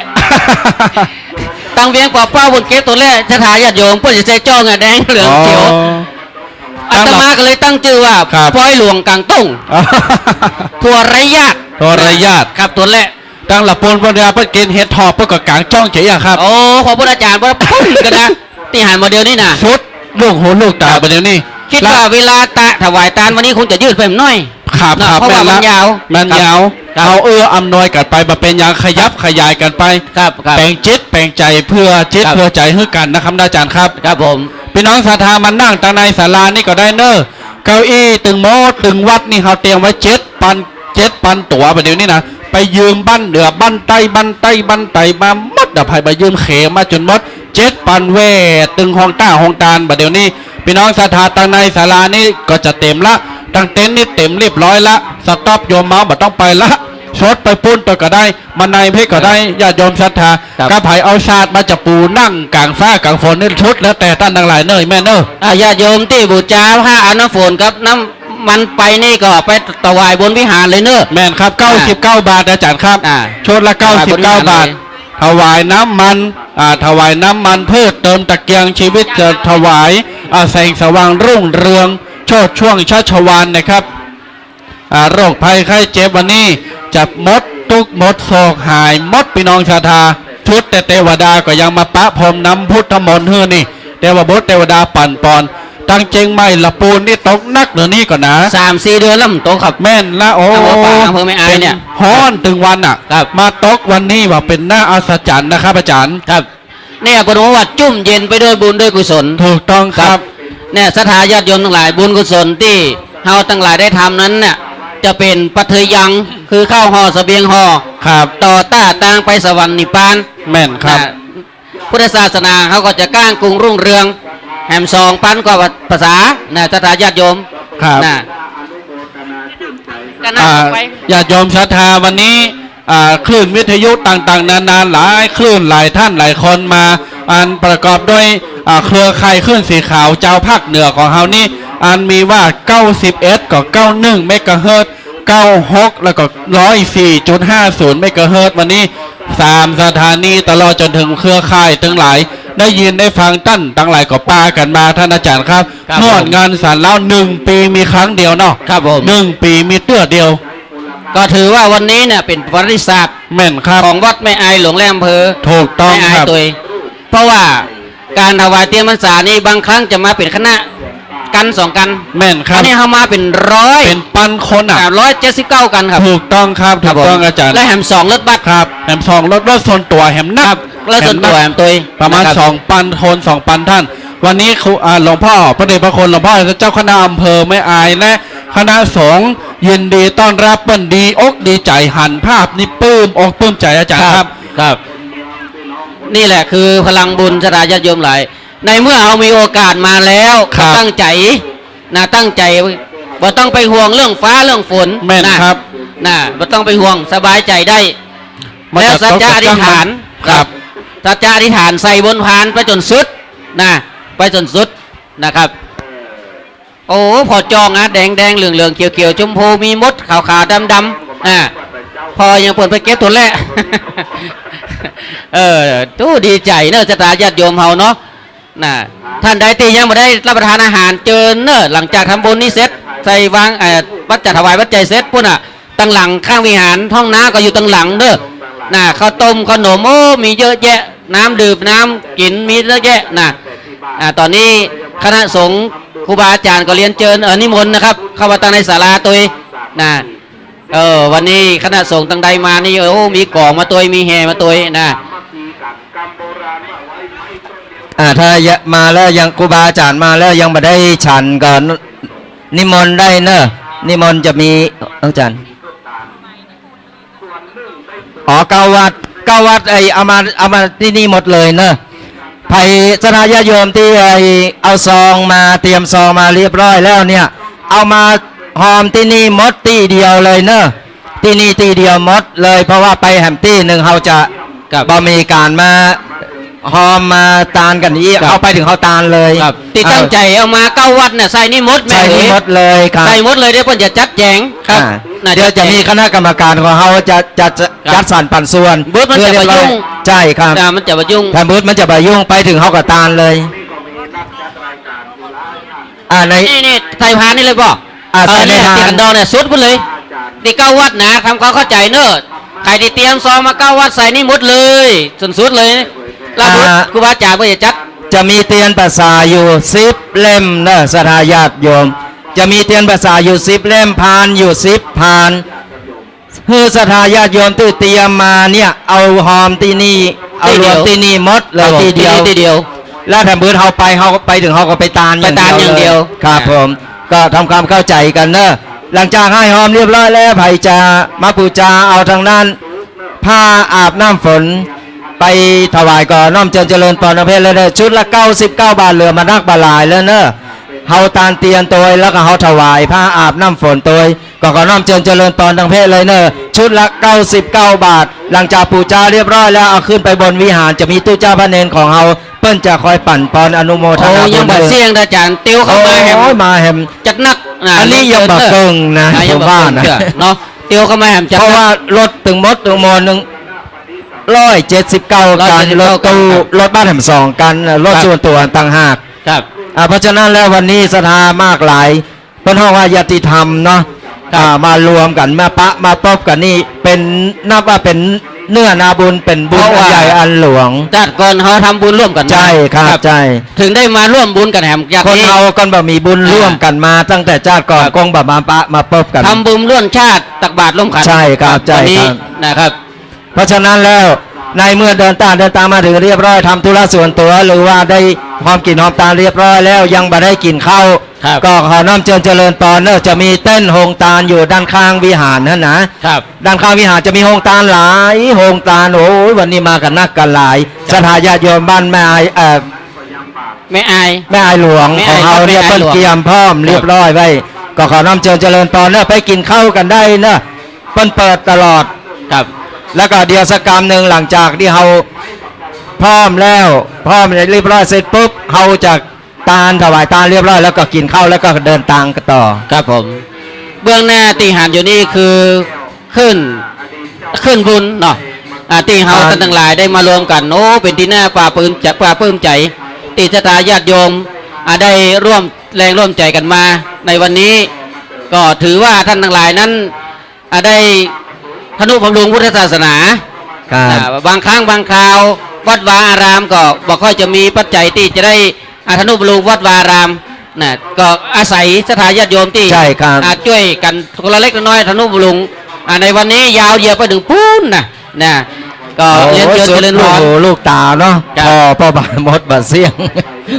ดีนะท่านอาจารย์ดีนะที่สถานที่เปิ้นกว้างขวางดีเปิ้นตอนหับได้นักได้หลาย ครับผม ชุดละ99 บาท2 ชุดเอาเลยนะแล้วไปถวายบนบุญเนอร์แม่ไปถวายบนวิหารบุญเนอร์เอาไปตันบนวิหาร เอาเจาะใส่หัวเอาดอกใส่บนขันบนซ่าอธิษฐานเอาเนอะสถาญาติโยมเอาจนสุดไปเลยนะ ตั้ง สุด จิ ไป ต เลย อธิษฐานเอาดีๆเนอะกรรมใดดีก็นึกเอา ครับ กรรมใดดีก็ว่าเอาผาชนะเอา ครับ กรรมใดบดีก็เอาวางไว้ให้บ่ต้องไปอู้มต้องไปนึกเนาะ ครับผม สถาญาติโยมก็ไผ่ที่เกียมมาแล้วนะ อย่างที่บอกแห่งกรรมหนึ่งเนาะจะมีต้นเตียนภาษาของเฮาจะมีอยู่10 เล่มเนอะสถาญาติโยมจะมีพานอยู่10 พานคือสถาญาติโยมที่เกียมซองเกียมอย่างปัจจัยมานี่นะเอาหอมที่นี่หมดที่เดียวเลยเนอะที่อื่นเขาบอกมีหอมแล้วนะเขาจะไปตานอย่างเดียว ครับ ที่นี่ที่เดียวเลยเนอะ ตอนนี้8 โมงป่ายอยู่จัน ครับยังมีเวลา ครับ ยังมีเวลา มี อ เว ยู่ ลาชั่วโมงอยู่เนาะ ตอนนี้ยังมาแบบมดก็มีนะอาจารย์ ครับผมทยอย ทาง กันมา เดินทางมาก็มีนี่ เดินทางมา ไผ่มาแล้วก็กินตาลหอมอย่างเรียบร้อยแล้วมาปู ครู จา บาอาจารย์พระคุณท่านก็ทำบุญเนอะสถาญาติโยมนะครูบาอาจารย์ตีอยู่ตั้งนอกก็ทำบุญตัวอินโมทนาสาธุนะครับสาธุสาธุสาธุ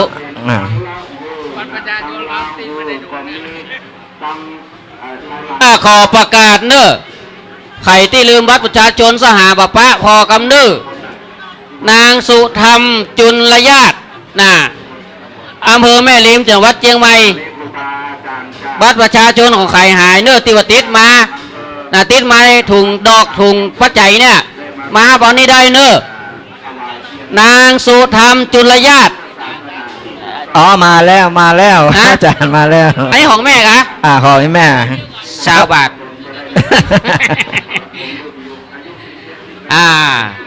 เอาล่ะตอนนี้สถานญาติโยมเหลือเวลาแหมประมาณชั่วโมงป่ายโอ้พี่น้องสามัญคิดหน้าก็มาสาธุเนอะท่านพระครูติดภารกิจวันนี้ผมได้มาพระครูปริยติชัยวัฒน์ติดภารกิจพระนักจัดการเหมือนกันนะ จะเป็นแถวมาเด้อแม่เนอะ อ้อมมาทางเพศก็ได้เนอะไปมาทางเพศ อ้อม ไปมาทางหน้าศาลาเพศ เข้า2แถวเลยนะแม่เนอะมันจะได้รวดเร็วหน่อยเข้า2แถวเลย ประกาศย้ำแห่งกรรมไผ่ที่เอาปัจจัยเตรียมมา9 วัดขอให้เอามารวมกับที่นี่หมดเลย ใส่ที่นี่ที่เดียว ที่เดียว หอม นะ ที่เดียว ใส่ที่เดียวเลย เพราะว่าเขาจะจัดสรรไปแหม2 ที่แหม2 ที่เพราะว่าถ้าไปยังไปบุตรนี่จะใส่เหมือนกันยุ่งละจะถาถ้าเกิดฝนตกมาทึกก็เปียกหมดอ่ะเดี๋ยวใส่จุดเดียวที่นี่ที่วัดแม่อายหลวงนี่เสร็จแล้วเพิ่นก็จะจัดสรรเป็นส่วนไปตานอย่างเดียวเดี๋ยวเขาจะไปฝางต่อเพิ่นมาจู้ตีฝางให้3 วัดเสร็จจากฝางก็ไปใช้ประการ3 วัดเพิ่นก็จะเอาไปท้องหมดเลย9 วัดตีใส่ทองมาใส่นี่หมดเลยใส่แต่ละขันละขันไปที่อื่นแล้วบ่มีแล้วนะ มีละ ไป ตา ตาม นอย่างเดียว ตาม ตานอย่างเดียว หอมที่นี่เลยเนอะที่เดียว แม่น จะมีต้นประสาต้นเตียนประสาของเขาอยู่10 เล่มแล้วมีพานอยู่10 พานเนอะสถาญาติโยมหอมที่นี่ที่เดียวเนอะเดี๋ยวขอประกาศเนอะประชาสัมพันธ์เนอะสถาญาติโยมใครที่เป็นผู้นำบุญลดกันที่58แล้วก็63ใครที่เป็นเจ้าของรถกันที่58แล้วก็63คือท่านมาเอาป้ายรถของท่านที่นี่แล้วเตรียมปัจจัยมาด้วย 1,000 บาทนะประชาสัมพันธ์บอกกันต่อๆกันไปนะใครที่เป็นผู้นำรถรถตู้นะกันที่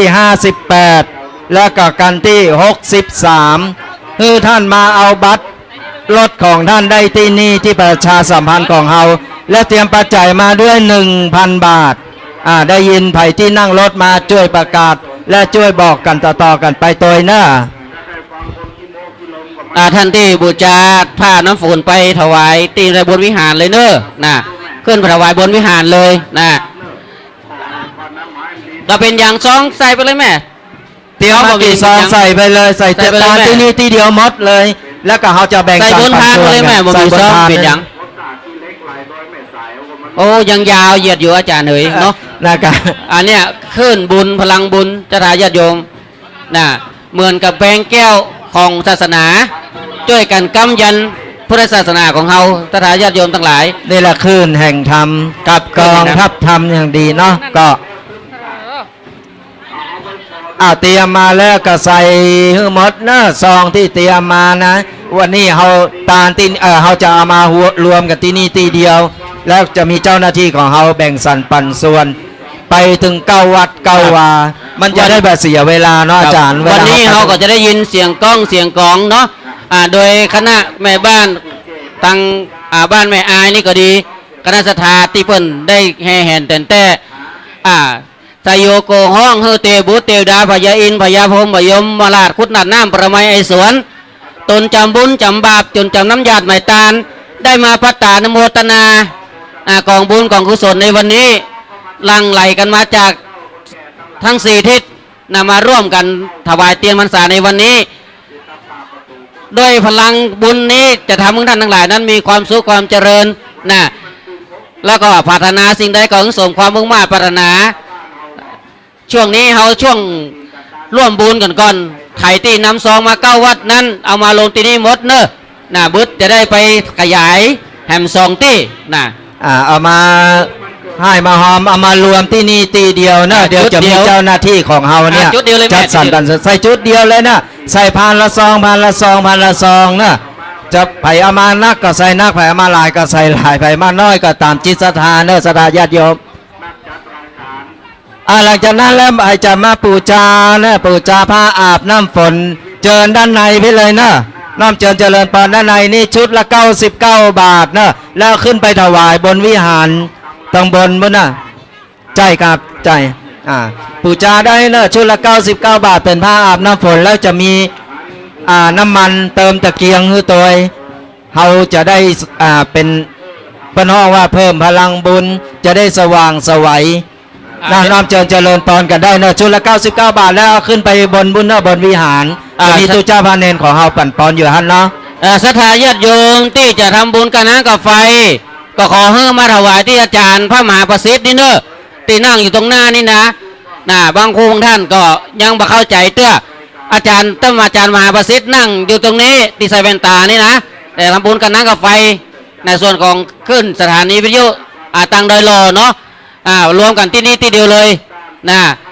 แจ้งให้รับทราบตามนี้ประชาสัมพันธ์กันแถมกรรมหนึ่งเนอะไผที่เป็นเจ้าของรถหมายเลขรถตู้การที่นำบุญนำบุญมานะไปกันที่58และกันที่63 2กันนี้ได้ยินแล้วเนี่ยคือมาเอาป้ายติดรถที่นี่เนอะที่ฝ่ายประชาสัมพันธ์ที่นี่กันที่58และก็63 2กันนี้แล้วเตรียมเอาปัจจัยมาด้วย 1,000 บาท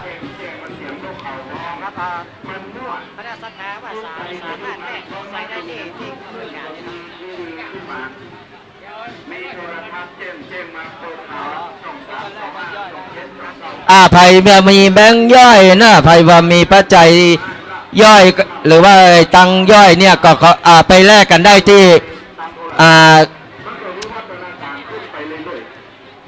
มีก่อนมีกองอำนวยการคือแรกเนอะแลกได้2ตี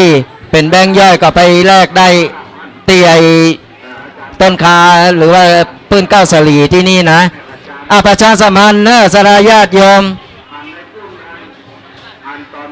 ต้นใส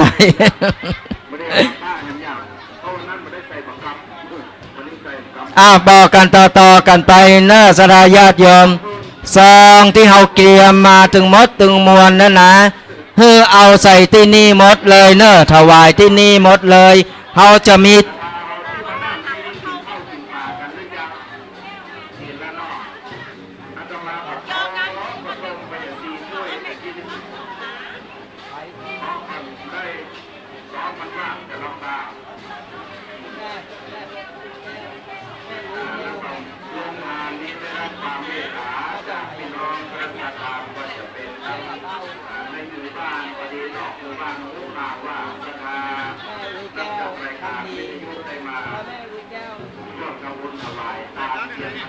แม่อุ้ยแก้วนะประกาศแม่อุ้ยแก้ว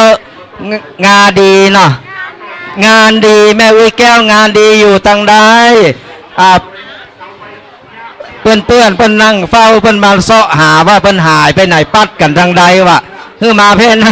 แม่อุ้ยแก้วแม่อุ้ยแก้วงานดีได้ยินเสียงนี้แล้วมาจากเวียงป่าเป้าเนาะมาจากเวียงป่าเป้าได้ยินเสียงนี้แล้วมานี่เนอะเพื่อนรออยู่เพ่วะไผได้ยินไปฮู้ก็นั่งรอกันเนอะแม่เนอะเดี๋ยวเผื่อเพิ่นมาเดี๋ยวประกาศเดี๋ยวแม่อุ้ยแก้วมาที่แม่หายเหรออีแม่ก็นั่งรออยู่นี่มันต้องไปไหนประชาสัมพันธ์กันต่อไปว่าไผ่ที่เตรียมซองมาถึงมดถึงมวล9 ซองหรือ10 ซองหรือนอกเหนือจากนั้นเอามาให้มาหอมเอามาตาลใส่ที่นี่ตีเดียวเลยเนอะเพราะว่าเดี๋ยวเขาไปแหมตี้นี่เขาจะไปถวายตาลอย่างเดียวแต่ว่าเป็นซองนี่เอามารวมที่นี่ตีเดียวจะมีพานอยู่10 พานจะมีเตียนภาษาอยู่10 เล่มเนอะสถาญาติโยมเอามาใส่ที่นี่ตีเดียวหอมที่นี่ตีเดียวแล้วเดี๋ยวเขาจะมีคณะกรรมการของเขาจัดสรรปันส่วนไปถึงแหมตี้หนึ่งหลังจากวัดนี้แล้วเขาไปแหมตี้หนึ่งที่อำเภอฝางเขาไปถึงเขาไปถวายตาลเลยทีเดียวมันจะได้แบบเสียเวลาเนอะสถาญาติโยมบอกกันต่อกันไปและประชาสัมพันธ์กันแหมข้างหนึ่งเนอะไผ่ที่มากับรถตู้กันที่58แล้วก็63บอกคนขับรถตู้หรือว่าผู้นำบุญมาตัวเนอะ บอกให้มาเอาป้ายรถติดรถที่นี่ได้นะและเตรียมเอาปัจจัยมาด้วย 1,000 บาทเตรียมปัจจัยมาโดยนะหมายเลขรถตู้58คันที่58และคันที่63 พี่น้องคณะสัตยาเราที่อยู่ตำลุ อย่างแม่ ว่าเปิ่นจะตามจะทำบุญตั้งใจจะทำบุญที่ไหนคนศาลาหลังใหญ่เด้อวิหารหลังใหญ่ตรงใหญ่หลายๆลงสถานขึ้นมาแล้วก็ต้องลงไปนะคันเดียวที่นั่งมันจะแบบนี้จะเพื่อมันดีแต่ยกมาตั้งหน้ามาใกล้ๆอาตมาเพื่อมันต้องหัวเอาทุกข์ซ้อมหัวสัก ร่วมกินร่วมตานกันนะโอ้ยังมากันนักกันหลายยังบะมดบะเสียงน่าสนาญาติโยมหลังจากที่เฮาได้ร่วมกินร่วมตานทางด้านเตียนภาษาเรียบร้อยแล้วก็มาปูจากันได้เนอะผ้าอาบน้ำฝนชุดละ99 บาทอยู่ทางในเพนเนอะ ขึ้นมาตำบลเนี่ยขึ้นมากราบไหว้พระเจ้าเสร็จแล้วก็ต้องลงไปละเพราะคำเดียวมันจะขึ้นมายากเดี๋ยวมันจะเต็ม มาปูจากันได้เนอะชุดละ99 บาท แล้วเอาขึ้นไปตานบนวิหารตังบนบุญเนอะหรือว่าไผ่มาแล้วห่วมกินห่วมตาเรียบร้อยแล้วว่ายังบ่ได้กินข้าวมาเตื้ออย่าเข้าห้องตาลเฮามีนะสารญาติโยมห้องตาลเฮามีอยู่ด้านข้างวิหารนั่นนะมีหลายห้องตาลเนอะไผ่อยู่เมื่อได้ไปกินได้เลยเนอะเปิ้นเปิดตลอดเลย เอาชุดเทียนบนชุดเทียนตำบลเป็นชุดเทียนนี่เหรออ๋อชุดเทียนนี่ก็ไปยังก็ไว้ที่ไว้วางไว้ ไวสาวัดอยู่อู่ยอง ไวสาครูบาเนอะสองตนเนอะนิมนต์ตังลุ่มกันมา ครูบาคัมภีร์กับครูบาสมานเนาะนิมนต์ตังลุ่มกันว่า ช่วยกัน จะหลั่นย้องนี่แล้วเสียงมามีแล้ว วันนี้หลายเวอร์ชันนะ โอ้วันนี้เป็นดีม่วนดีงานตู้พี่เคก็ช่วยกันกัน กูเตือนนี่จัดรายการนี่จะลู่ไหมกันนะวันนี้ยอมก้าน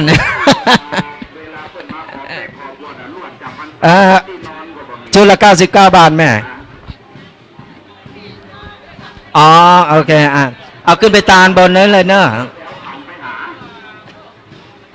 ไผ่ที่เกียมซองมาเนอะสถาญาติโยมบอกกันต่อๆกันไปไผ่ที่เกียมซองมาเอามาร่วมหรือว่าเอามาถวายที่นี่ที่เดียวเลยเนอะบ่ต้องไปวัดอื่นแล้วบ่ได้ถวายแล้วนะเขาจะถวายก็ต้นเตียนกับปัจจัยที่เขาจะสั่นปันส่วนกันเรียบร้อยแล้วไผ่เกียมซองมา9 ซอง 10 ซองนี่เอามาตานที่นี่ที่เดียวหอมที่นี่ที่เดียวสวยเขาตอกดอกไม้ก็เอามาที่นี่ที่เดียวเลยเนอะหลังจากเขาถวายที่นี่เรียบร้อยแล้วเขาไปที่ปุ่นเขาจะถวายก็ต้นเตียนกับปัจจัยเต้าอันเขาบอกมีการไปยืนไปเข้าแถวอย่างนี้มันจะเสียเวลาเพราะฉะนั้นแล้วไผ่เกียมมา9 ซอง 10 ซองหรือตาใดก็เอาให้เอาหอมที่นี่ที่เดียวเดี๋ยวเขามีคณะกรรมการเขาจะมีคณะกรรมการของเขาคอยจัดสรรปันส่วนกันมาเกียมกันได้นะเอามาหอมกันที่นี่ที่เดียวเลยเนอะจะมีต้นเตียนภาษาอยู่10 เล่ม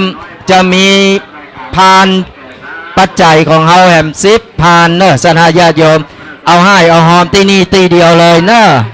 ก็ได้มันมีของกระมังรถถังนั่นก็ได้นั่นมันนี่ ญาติโยมศรัทธาสาธุชนทั้งหลาย ร่วมกับบนสร้าง วันนี้ ที่อยู่ในส่วนป่า เฮาท่านทั้งหลายจะได้ห้าบบุญอันยิ่งใหญ่เนอะวันนี้นะเราจะได้ห้าบบุญอันยิ่งใหญ่มหาศาลบนกินบนตานบนศีลธรรมกรรมฐานนี่ปวดต้องมาตึมหนีไปทางใดมันจะไหลเข้าหาญาติโยมศรัทธาโลล่าพี่น้องถ้ากว่ามันหายจากครับ ครับ วันนี้นี่ครับ พอยังเหลือเป็นป้อยหลวงกัน คนอย่างปอยหลวงอ่ะ น่ะ ปอยหลวงยังน้อยหรือนี่ก่อน น้อยหรือนี่ก่อน น้อยหรือนี่ก่อนนะ วันนี้ป้อยหลวงใหญ่วัดแม่อายหลวง แม่นอ๋ออาจารย์วันนี้เพื่อจะเต้นอีกก็ปุ่น เพื่อจะมีการแสดงก็ เอาหันพี่น้องตั้งใดหูนะ เป็นน้องไตใหญ่เป็นน้องไตไหมก็ครับวันนี้ชุมชนเป็นน้องไต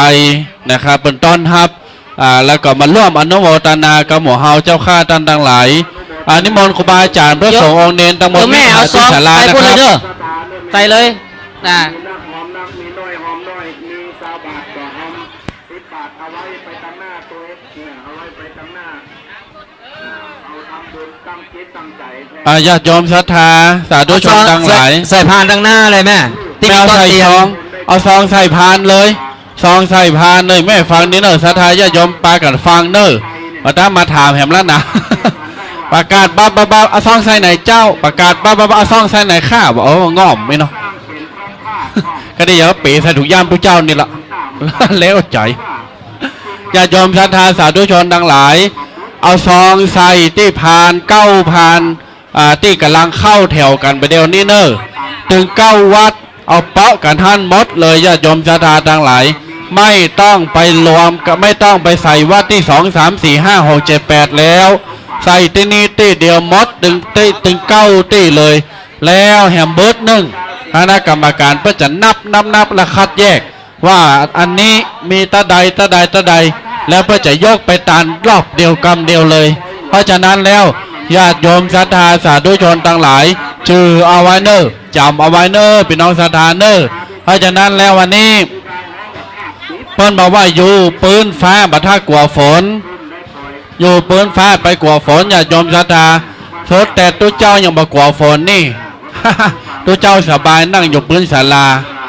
เพราะตัวเจ้าบ่ได้เอาจ้องมาญาติโยมศรัทธาต่างหลายตัวเจ้าก็เป๊ะก็เมื่อยพี่น้องศรัทธาก้อยเตียวก้อยอันนี้กันเนอวันนี้ครูบาอาจารย์บอกว่า2 เดือนปลายละ2 เดือนกว่าแล้วฝนบัดตกที่แม่อายหลวงนี่นะ2 เดือนปลายฝนบัดตกแต่นะอันนี้ครูบาเจ้าเป็นว่ากำลังมาตกเห็นวันนี้ว่าโอ้เป็นดีใจบานเฮาหันภาพนี้เฮาก็ใจดีแสดงช่วยกันอู้นั่นแหละ เอาหันภาพนี้ญาติโยมศรัทธามาเป็นปันน่ะประเดี๋ยวนี้แต่เจ้าเฮาขอถอนกำอู้เนอะพี่น้องศรัทธาแต่เจ้าเฮาว่าไป2,000 คนเฮาว่าไป2,000 คนประเดี๋ยวนี้มี3,000ประเดี๋ยวนี้นะมี3,000 กว่าคนแล้วประเดี๋ยวนี้โอ้เป็นภาพที่งดงามอลังการครั้งหนึ่งในประวัติศาสตร์เนอะจดจารึกบันทึกไว้ในประวัติศาสตร์ญาติโยมศรัท ปี ธา หนึงจะมีเตื้องเนาะทุกปี แม่ เคน ย ครับแม่นครับ นี่แหละเป็นการบุญใหญ่บุญหลวงกำยองเป็นห้องว่าบุญใหญ่บุญหลวงว่ะแม่นแล้ว แหลนย่องเหมือนกำหนึ่งเลย ครับญาติโยมศรัทธาตังเพศปกติเปิ้นก็จะโอ้ตังยองพ่องลาวพ่องจะโอ้ลือนะครับ จ้ะ เฮาวันนี้เฮาจะอู่ยองถึงฟังเนาะ เขาเอา2 เวอร์ชันเนาะ จำคนเปิ้นว่าไข่ฟังกำยองกำล้อบ่ะโอ้ก็อู่ยองถึงฟังกำเนอญาติโยมศรัทธาเนอ ก็การเปิดฟังมาจางเนี่ยเพิ่นจะไปแปะกันเอง ไปถามคนลังคา แม่นแล้วครับ พี่น้องศรัทธาก้อยๆเตียวเนอก้อยๆเตียวการดอกมันล้นกระเดียวเฮือเน้นคณะกรรมการจ้อยกันพ่อกอยกำนะครับเนาะ โอ้ยวันนี้อากาศเย็นอากาศดีเนาะ แม่นนะอากาศดี แจ่มใสบ่าฮ้อนดี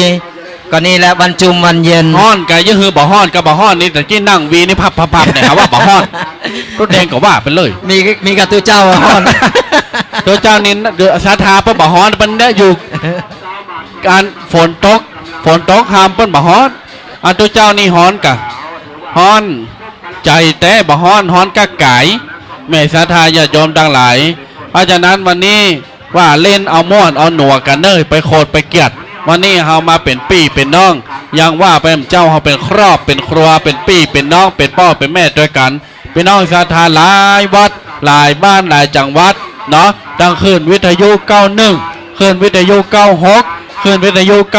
94.5ป้ากันลั่งไหลเข้ามานักหลาย วัน ท่าน นี้รวมพลกันเลยเนาะ แม่นละ โอ้ยไผ่ที่บ่เคยฮู้เคยหันบ่เคยฮู้จักกันวันนี้ ใช่ มา ครับ เป็น ใช่ พี่ ครับ เป็นน้องมาฮู้จักกันหมดนะ รวงพลคนคลื่นสีขาววันนี้นะคลื่นสีขาววิทยุหลายตีหลายแห่งหลายตีหลายว่าหลายวัดหลายว่าพี่น้องศรัทธาบ่เคยป๊อบบ่เคยป้าก็มาปะมาหันเห็นไผที่บ่เคยหันอีป้อคนไหนอีแม่คนไหนบ่เคยหันตัวเจ้าตนไหนก็มาแยงผ่อนหน้าทายโหกไว้เห็นมับเม็บนะอันนั้นสุดแล้วแต่ญาติโยมเพราะอย่างนั้นแล้วพี่น้องศรัทธาสาธุชนทั้งหลายจะไปกั้งในวันนี้นะพอดีกั้งกันใจเย็นๆนะวันนี้จุ่มขอประชาสัมพันธ์แห่งกรรมหนึ่งเนอะเบอร์รถตู้ที่จองไว้นะเบอร์58เหลือเบอร์เดียวไผ่ที่ยัง เจ้าของรถตู้มาเอาที่นี่เลยเนอะเกียมเอาปัจจัยมาตัว1,000 บาทเนอะมาจากดงห้วยเย็นก็แม่แก้วดงห้วยเย็นเนอะได้ยินแล้วมาเหลือใบเดียวเหลือเบอร์เดียวเนอะ58รถตู้กันที่58ฮือมาเอาป้ายไปติดที่รถของท่านตัวเนอะบ่ได้ติดบ่ได้นะเตรียมปัจจัยมาตัว1,000เนอะ แม่แก้วดงห้วยเย็นเนาะวันนี้ไผ่เตรียมจตุปัจจัยเตรียมซองมาก็เอามาใส่มาหอมที่นี่ที่เดียวเลยเนอะ ครับ ที่เดียวที่อื่นมามีแล้วเขาไปถวายอย่างเดียว ครับแม่นละเขาจะคัดตัวนี้ไปเลยที่9 วัด 9 ซองพี่น้องศรัทธาจะเอามากี่ซองไผ่จะฝากมาเอามาส่วนตัวก็ใส่นี่จน9,000เลย ไผ่ฝากมาไผ่บาฝากมาหรือจะเป็นของตัวเองก็ใส่ที่นี่หอมที่นี่ทีเดียวหมด นี่ เล จ ย นหมดเลยเนอะบ่ต้องเก็บไว้แล้วนะแต่ว่าที่2ให้เบิร์ดนี่ไปอำเภอฝางนี่เขาจะบาห้าบละ บาห้าบแล้วเขาจะถวาย เขาจะไฟดับละ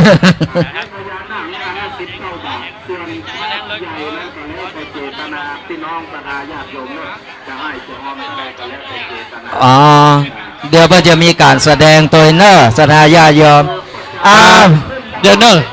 ตัวแดงดักก่อน ญาติโยมศรัทธาที่อยู่ติ๊กขางโคงนี่ขอขยายกันเนอะก็ขยายกันกระเดียวละอ่อนเยาวชนประชาชนเพื่อจะฟ้อนการแสดงฟ้อนปะลองเพื่อจะเต้นฟ้อนปะลองให้แม่ยืนอยู่หั่นละอ่อนจะย่ำหัวแม่ตีนนะใจออกมาเคิร์ดออกมาแม่เนอะขอขยายกล้ามพื้นที่ที่อยู่ตรงกลางนี้เอามันโล่งๆถ้าพร้อมแล้วน้องๆเยาวชนละอ่อนบ้านเฮาเจิญได้เลยเนอะครับเนอะถ้าพร้อมแล้วเจิญได้เลยนะครับเนาะเปิ้นฮ้องว่าฟ้อนปะลองเต้นปะลองตัวเจ้าติอูนี่ก็อย่ามาเกยหันกับเด้อปะลองมาเป็นจะได้เนาะพลันพี่น้องศรัทธา หลายท่านหลายคนเฮามาให้มาหอมการแปลงจิตแปลงใจให้ใสเต็มใจไว้ให้ดีให้มันเนอะบารมีจะบังเกิดญาติโยมล่าตามล่าญาติโยมวันนี้แตกตื่นเมินตามาเตี้ยงคืนตีหนึ่งชุดแต่ตัวเจ้าก็เตี้ยงคืนออกมาหลงตั้งว่าปโตธรรมสังโฆ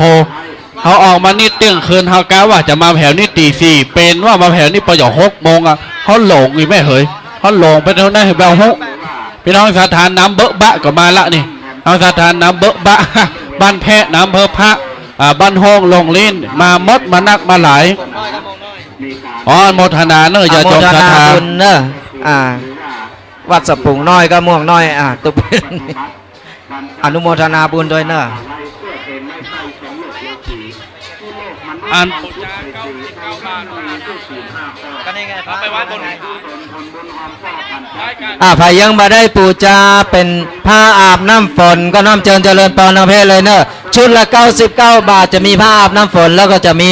น้ำมันเติมตะเกียงตัว ครับ ก็มาปูจาได้99 บาทเหลือบานักบาลายแล้วขึ้นไปถวายบนวิหารจะมีตัวเจ้าพระเนนของเขาปั่นปอนอยู่ แม่ นั่ น นเนอะ ครับแม่นครับ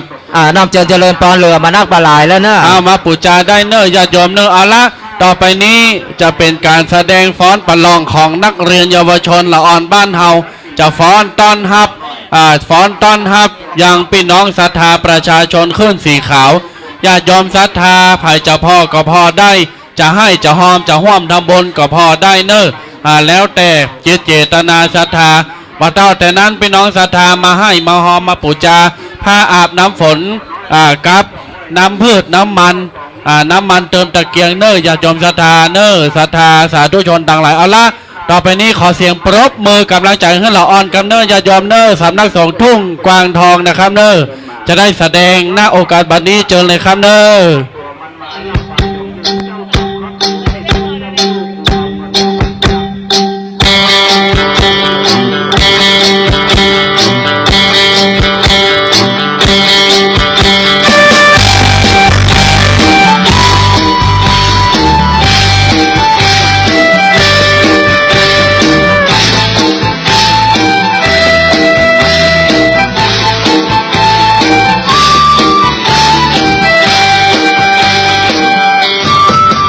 plei màn plei ven đông na ta bé dinh tang tao mâu đà ang lâu sang chẳng đã ang hậu cha Eli le ta đe sang hào khao bướn đà ang tay làng cứ mai đất này đón ý lại tôi bao cõi đường mùa lo lê thùng rừng đâu đang đón ý phần em ở trong mơ mong tình tàn đang đón ý không bên u vô đã ru chinh ông dân ru cô vì ta bỏ về mỗi khi ru không mong coi đưa mau yên cứ khao lại có lẽ sang chàng sang ta hà xa y hương đoàn mướn tay giờ chớ khơ ê nì tapi hai cơ phốm sang hào Khana ai ta ý hậu cha Hoa xa đà ang kê tay chốt rai ก็ทำได้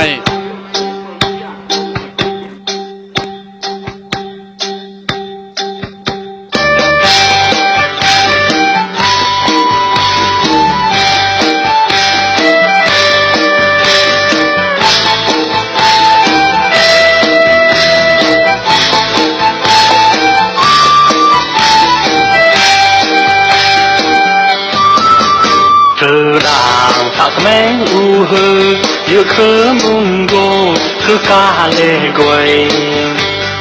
Đê ru đê kiang rơ hôm đà Thung mông pa sang gru rinh đà Gru yếm gru khô Mơ đôi u nhung nghe rề với các chân lên theo lết u nhom lên nắm u bông cái chân nghe chân lê đà cái ta đi các lòng bờ là khơi bài và cùng mang răng hơn Ang ru chinh ru mai ôm nhau Ru quan ru cơ mong kỳ ru không Đơn thu nào ước là bông Đó là u dồn Nào cam phà vợ khứ đà ang Mơ khứ khôn sang Không bao màn đà Mai kê y buôn đê nhẹ khứ Mai kê khứ e cho không y Bóm khứ đà Chà bèn rèn gang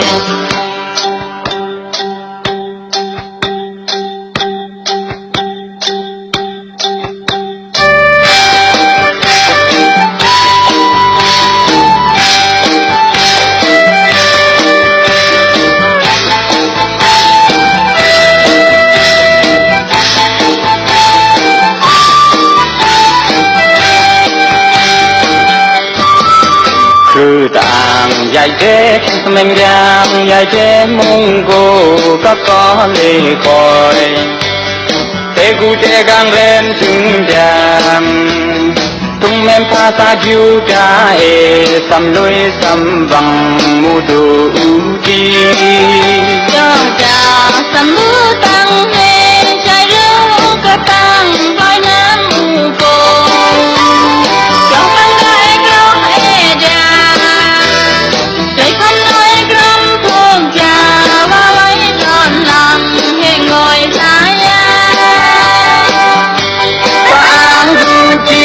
ru mai ôm ya Ru quang ru co mong chi ru co Nó đưa toàn chê Ang un keng nó thêm e pa chu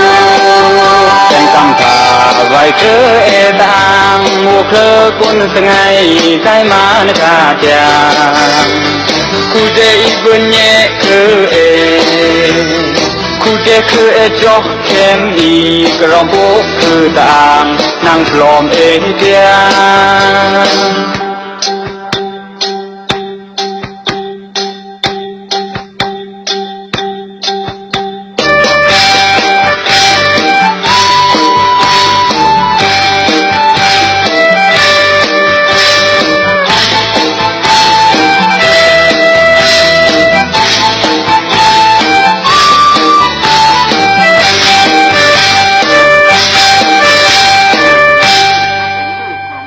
ตบมือเป็นกำลังใจเนอะนี่แหละญาติโยมศรัทธาสาธุชนทั้งหลายก้ามากระตึมได้หันนะก้ามากระตึมได้หันเนอะฟ้อนปะลองเต้นปะลองเฮาฮู้จักเฮาฮู้ก็เต้นยองฟ้อนยองตอนนำเดี๋ยวนี้นะกำลังมาหันบัดเดียวนี่เนอะฟ้อนปะลองนี่นะโอ้หมดงานสันเล่าอนุรักษ์รักษาเหตุห้อยขนบธรรมเนียมปืนบ้านวัฒนธรรมท้องถิ่นไว้ดีงามเนอะญาติโยมศรัทธามีแฮมชุดใกล้ละเอาแต่เนอะเอาแต่จะอยู่ที่ห้างแล้วก็อำเภอแม่อายเอานี่ก็มีแหล่งเรียนรู้เดี๋ยวท่านโยมมีโอกาส ก็พร้อมแล้วก็เริ่มแสดงได้เลยนะครับเนอะประวัติความเป็นมา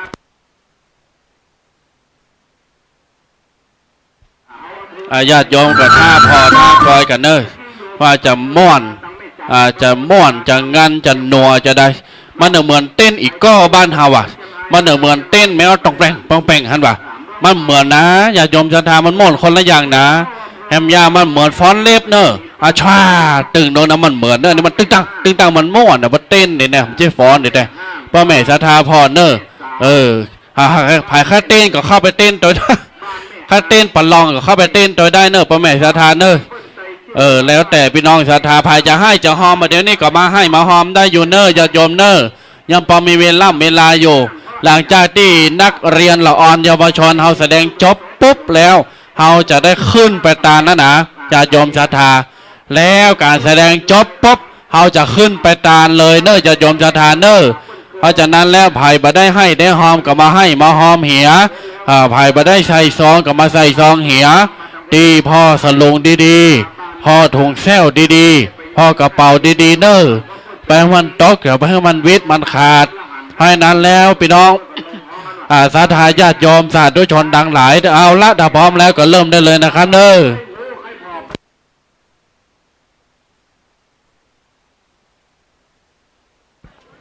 จะมีคนบรรยายภาพอยู่ฮั่นเพราะอันยังที่โอลาขึ้นสีขาวเพื่อชาวประชาปิกมาแหมแล้ว เสียงดังแจ้วแจ้วม่อนอกม่อนใจจะได้สบายสุขใจเป็นชุดใหญ่เลยนะครับเนอะเป็นฟ้อนชุดใหญ่ของกลุ่มหนุ่มสาวบ้านเฮาต้อนรับพี่น้องศรัทธาด้วยความดีอกดีใจในการส่งเสริมสนับสนุนเราเราอ่อนเยาวชนประชาชนนี่ได้กล้าแสดงออกแล้วก็ได้นำศิลปะตลอดจนถึงนำการแสดงท้องถิ่นมาให้พี่น้องศรัทธามาถ่ายทอดมาเผยแพร่ให้กับพี่น้องศรัทธาสาธุชนหลายจังหวัดวันนี้เชียงไฮ้ก็มีจะอีนะดำมีก็หัวเนาะตั้งนานน้อยนานก็มีหมีหัวแต่แน่ๆที่ละปูนปลาซางนี่มีแน่นอนจะอีนะมีก็ฟ้อนยองนี่ปลาซางฟ้อนเล็บนี่นี่มีประเด็นมาหันประเด็นนี่เป็นม่วนในงานนะครับเนอะไอ้นั้นแล้วอย่าโยมศรัทธาที่จะมาให้มาฮองกับมาตันอยู่นะครับเดี๋ยวสักครู่การแสดงจบปุ๊บของเยาวชนนี่เรียบร้อยละเฮาก็จะได้ขึ้นไปตามตำบลวิหารเป็นมีการแสดงสดเพื่อจะตีกองสดบ้านเฮาห้องของแอลนะครับเนาะต่างเฮาห้องของแอลพี่น้องศรัทธากับพ่อเนอเป็นกำลังใจให้เยาวชนประชาชนละละอ่อนอันนี้เป็นการแสดงสดเนอมันมีการเปิดเทปเพลงนะแต่กี้เปิดเทปเพลงอยู่อันนี้มีการตีกองการแสดงสดเลยนะครับเนาะ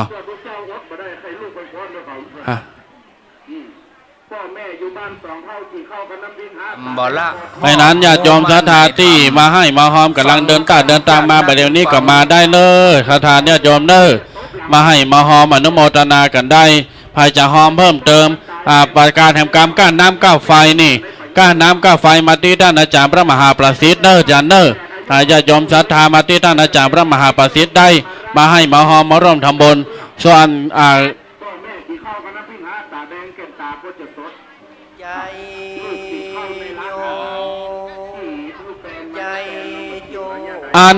คนเท่าที่เปิ้นยืนกลางจ้องฮะนะมาเดี๋ยวนี้คนเท่าที่เปิ้นนั่งอยู่ในเต็นท์เปิ้นมาหันวะ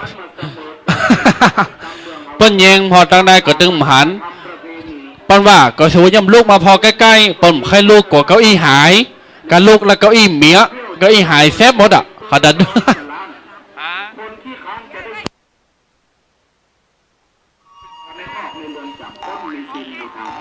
อ๋อได้ได้ได้ เวลาพออาตมาไปเทศมาละในเดือนจำ นั่นมาที่เนนนี่เนอะ เขาจะเที่ยวออกมาดูนั่นแบบอาจารย์ไม่ได้เทศก่อนอันนั้นเลยอันเป็นไปได้อาจารย์ต้องไปประกอบ เอาละเพราะฉะนั้นแล้วญาติโยมศรัทธาสาธุชนทั้งหลาย คนที่อยู่ในเต็นท์เพื่อกับใครพอกับใครพอเกิบก็กลัวหายเก้าอี้ก็กลัวหายแต่สลุงก็กลัวหายยังคือมันอะแต่ แยงพอเอาเนอร์อลุ่มอร่อยจ้อยกันไปพี่น้องศรัทธาเนอร์คนอยู่ในเต็นท์หันก็ก้นวะก้นอย่างก้นดิแม่นะครับ หันก้นดิแม่ศรัทธาหันตั้งก้ตั้งหลังหันก็ง่อนวะก็เดี๋ยวละอ่อนเยาวชนนะจะได้อันนี้รุ่นใหญ่วันถัดกี้รุ่นจูเนียร์รุ่นน้อยนี่เมื่อกี้ตัวสำรอง อันนี้จะเป็นตัวจริงแล้วอันนี้นะอันนี้ฟอนนกกิงกะลามาละฟอนละตะปุ่นสายมือเพิกสายมือปุ่นเนอร์ญาติโยมเนอร์บ้านเฮาห้องนกกิงกะลาหน้าวิหารบริสามตัวฟอนละเรียบร้อยกันลังฟอนนี่งดงามอลังการหาพอได้ยากเนอะญาติโยมเนอะหาพอได้ยากเพราะฉะนั้นแล้วถ่ายภาพถ่ายวิดีโอก็ถ่ายเหียประเด็นนี้ตู้แดงไลฟ์สดละนี่มีคนพอสักคนนี่ฝนตก เพราะฉะนั้นแล้วพี่น้องศรัทธาญาติโยมสาธุชนทั้งหลายการแสดงนี้เป็นการแสดงท่าทางอ่อนช้อยสวยสดงดงามกิริยาท่าทางของเยาวชนประชาชนละเอกละอ่อน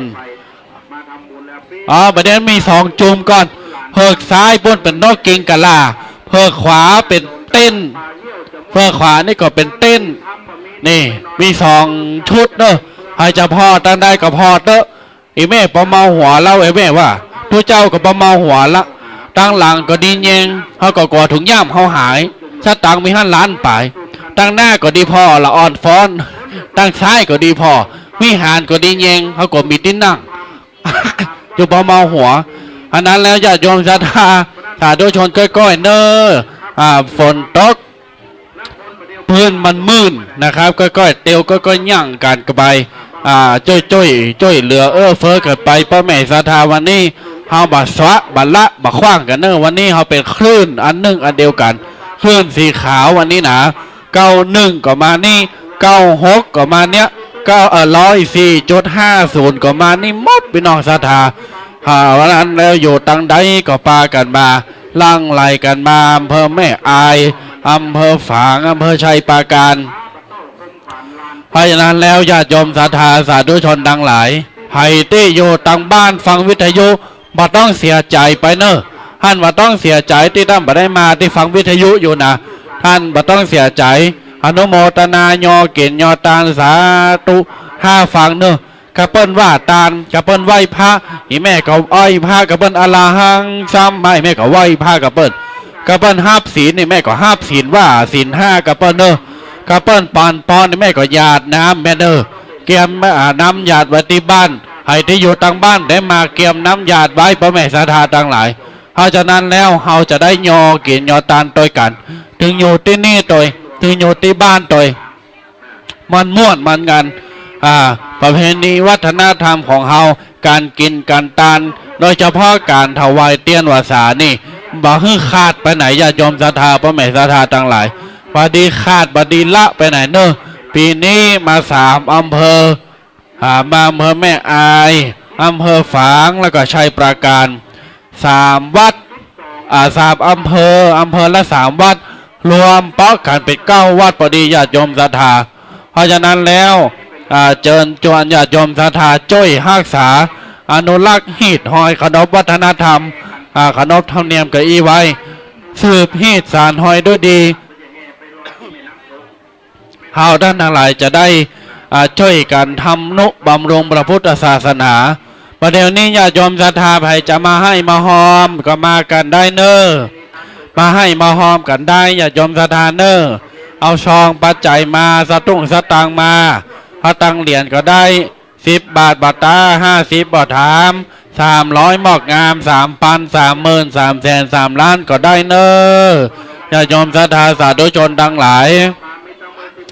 พร้อมกันนี้ขออนุโมทนาฝากไปยังญาติโยมศรัทธา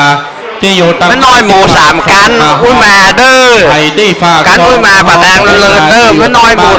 3 ก็เดียวก็5 ปอนด์ด้วยกันเนอะขอพ่อแม่ศรัทธาที่ฟังอยู่ทางบ้าน โอ้แต่เจ้าสบายนะอุมา แล้วก็ได้บุญเหมือนกันเนอะคนที่เปิ้นมาได้บุญนักบอกใดพี่น้องศรัทธาที่อยู่ทางบ้านที่ฟังวิทยุประเดี๋ยวนี้ขอให้ได้บุญนักบอกอันเนอะได้บุญปอๆกันเนอะอย่ายอมเนอะสาธุอนุโมทนาเนอะอะไรอย่ายอมศรัทธาสาธุชนทั้งหลายตามที่แจ้งไปตอนนี้8:50 นาที8:50 นาทีจบไปแล้วการแสดง1 ชุดเหลือก็ฟ้อนกิงกะลาอันนี้งดงามนกกิงกะลานี่แต่ก่อนนี่เปิ้นว่าเป็นนกยูงฟ้อนอยู่ในป่าเปิ้นสมมติว่าเป็นนกยูงเต้นฟ้อนอยู่ในป่าลำถวายพระพุทธเจ้าญาติโยมศรัทธาเอาละขอเสียงปรบมือทั้งสองการแสดงเรียบร้อยเสร็จสับแล้ว มีชาติมีศาสนา อาละญาติโยมศรัทธาสาธุชนทั้งหลายสักครู่หนึ่งญาติโยมศรัทธาที่อยู่ตังลุ่มเจริญปอนได้นั่งตามเก้าอี้ที่รับรองได้เตรียมไว้เนอตอนนี้ไปเฮาจะได้ร่วมกันยอกินยอตานแล้วเฮาจะได้ขึ้นไปบนวิหารได้นิมนต์ครูบาอาจารย์ขึ้นไปบนวิหารทุกรูปเลยนะครับภิกษุสงฆ์องค์สามเณรขึ้นไปบนนะครับเอาขึ้นโดนหมดเลยเนาะญาติโยมศรัทธาทั้งหลายตมาภาพขอป้อบ้านป้อใจเตบบุตรอยู่ทางใดหมดฟังเนอขอจิตอาสาช่วยกันโยกขันแก้วตัง3ขันศีลขันปอนขันสุมาแล้วก็ซาโกยมุนี่ตึงโมตึงมวนขอป้อบ้านเตบบุตรเตะป้อใจช่วยกันโยกขึ้นไปกำเนอจิตอาสาช่วยกันกำเนอญาติโยมศรัทธาป้อใจป้อบ้านอยู่ตังใดในเต็นท์กานั่งในเต็นท์กาตั้งหลังศาลานี่ขอลูกมากำเนอมาถ้ากว่าเก้าอี้มันหายเอาเกือบตำมาก็ได้ขอคนตั้งข้างจองให้กูกำล้ออีกก็ตึงได้เนอะญาติโยมศรัทธายกขึ้นไปเลยขอป้าบ้านป้าใจเนอะอะไรเองเหรออ่อนจ้อยกันเอาขึ้นไปกำเนอะยกขึ้นไปกำแล้วก็มาเอาผ้าอาบน้ำฝนนี่เนอะญาติโยมศรัทธาต่อมาเอานี้อ๋อเพื่อเป็นสลาไม้เฮากันว่าผมเหมือนมายกวะ ขอกำลังหมู่ป้าบ้านเต็มว่าบุตรเนอะป้าใจช่วยกันกำเนอะขอช่วยกันยกขันแก้วตัง3ขันศีลขันสุมาแล้วก็โกยสวยดอกไม้นี่ขึ้นไปบนวิหารกำเนอเขาจะได้ช่วยการประกอบพิธีทางศาสนาละญาติโยมศรัทธากันนานยกขึ้นไปนี่ก็ได้ตานกับสัตเตอร์เนอยกขึ้นไปนานยกขึ้นไปก็ได้ตานกับสัตเตอร์เนอะญาติโยมศรัทธาเนอะไม่ยิงก็ได้มา ไม่ยิงเอาผ้าอาบน้ำฝนนี่ขึ้นไปมาไม่ยิงเอาผ้าอาบน้ำฝนนี่ขึ้นไปเร็วให้เป็นไม่ยิงหัวหัวเป็นไม่ยิงมาเนอะ พอใจญาติโยมศรัทธามาอู้ยากนะก็ได้เก้าอี้แล้วมันนานลูกนะเราในสอง อันได้เก้าอี้แล้วนานลูกก็เก้าอี้หายนะเฮ้ยว่ายากแต่ผ้าอันนี้เอาไปหมดเลยผ้าอาบน้ำฝนนี่เอาไปช่วยกันคนกันกำไปกำเนอญาติโยมศรัทธาที่อยู่ตั้งหลังตั้งหน้าตั้งเต็นท์ตั้งใดขึ้นมากำไม่ยิงก็ได้พอใจก็ดีมาอันที่มันมีเก้าอี้นั่งมาช่วยกันโยกกำให้เอาบัดเดี๋ยวนี้จะได้ขึ้นไปบนวิหารมาช่วยกับกำเนอสาธุกับไผ่มาช่วยของดหน้าขอไปถูกหวยเนอกับไผ่มาช่วยนี่งดหน้าขอมันถูกเงินรางวัลที่1รางวัลที่2 3 4 5ได้เงินหมื่นเงินแสน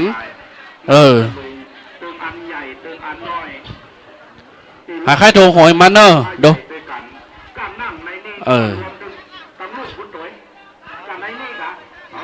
บัตรตานละแม่ถูกหวยเกินเดียวเนาะ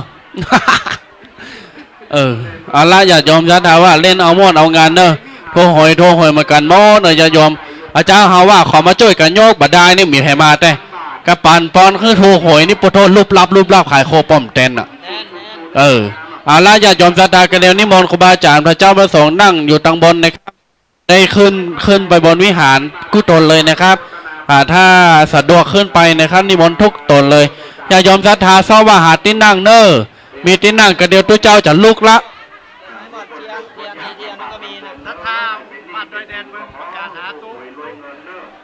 อัตตาเกเรนกระจ้าอัตตาเกเรนสามารถเจอบ้านหนอบ้านยานี่เอาไว้ได้นี่อาชุมูตาเซนอมีบ้านหนอเอาไว้ได้หมดไว้ได้วีนี่อัตเตต้าบะมีเตต้ามีนี่ อันศรัทธาเปิ้นเสาหาตุลงท่าบันดอยแดนวะอยู่ตาให้จะบนวิหารบุกันเนาะวันเท่าเปิ้นเคยปะถ้าจะโยบนวิหารลงยากก็คำเนาะ จมูกบ้า ญาติโยมศรัทธานั่งเนอติดเตียวอยู่ก่อนนั่งเนอการแสดงกระเดียวก็จะจบลงละถ้าการแสดงจบพี่น้องศรัทธายอบนั่งจะได้ตาลละเนอญาติโยมศรัทธาเนอจะได้จ่อยกันตาลละเอาโกยขึ้นไปหมดเลยเตียนญาติโยมศรัทธาเอาเตียนเอาโกยไปเก็บเตียนเก็บโกยดีๆเนอญาติโยมศรัทธาเนอพอบ้านแม่บ้านจ่อยกันกลางวันนี้ปี้เปิ้นน้องเปิ้งปี้จ่อยกันกินจ่อยกันตานวันนี้เป็นอันหนึ่งอันเดียวกันญาติโยมศรัทธาวันนี้มีเตียนวาสาโดยมีหลอดไฟฟ้าโดยเยอะญาติโยมศรัทธาคนลีศรัทธาตังลีลงลีบ้านห้องลงลีบ้านหลอดไฟฟ้าเองนะไฟฟ้าเพิ่มใจหอมไฟฟ้าตามอำเภอลีเป็นว่า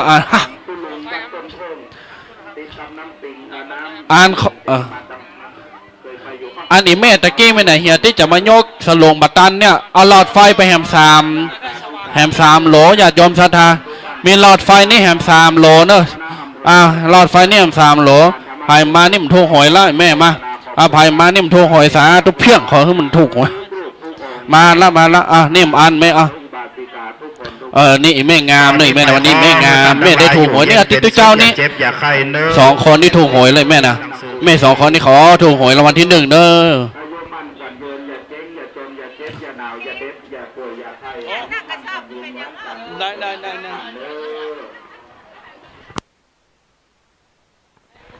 ตอนนี้ไปจะได้ประกอบพิธีการถวายเตียนวาสา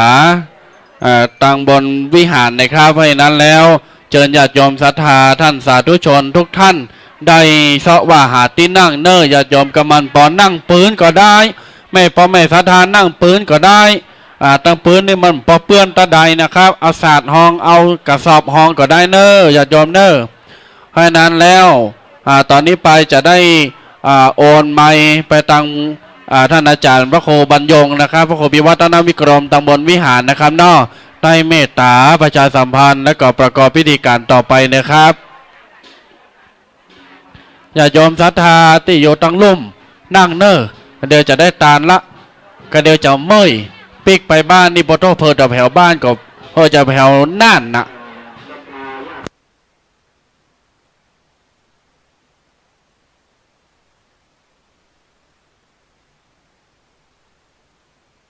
สวดอิติปิโสตั้งลุ่มพ้นท่าว่าญาติโยมเพิ่นหอมเรียบร้อยก็นิมนต์ครูบาอาจารย์ขึ้นมาตั้งบนเพเนอร์จะได้นำกลิ่นนำตาลศรัทธาญาติโยมทดสอบ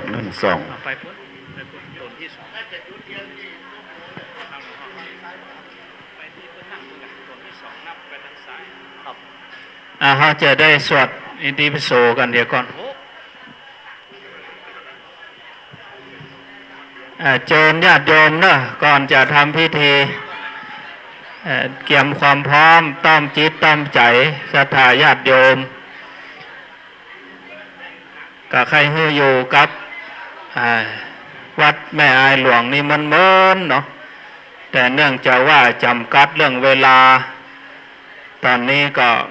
9 โมงพอดีศรัทธาญาติโยมก็ขอขอบพระคุณท่านอาจารย์โอฬารได้มาช่วยแก้สถานการณ์แบ่งเบาธุระศรัทธาญาติโยมมาได้เครียดในช่วงที่รอเวลา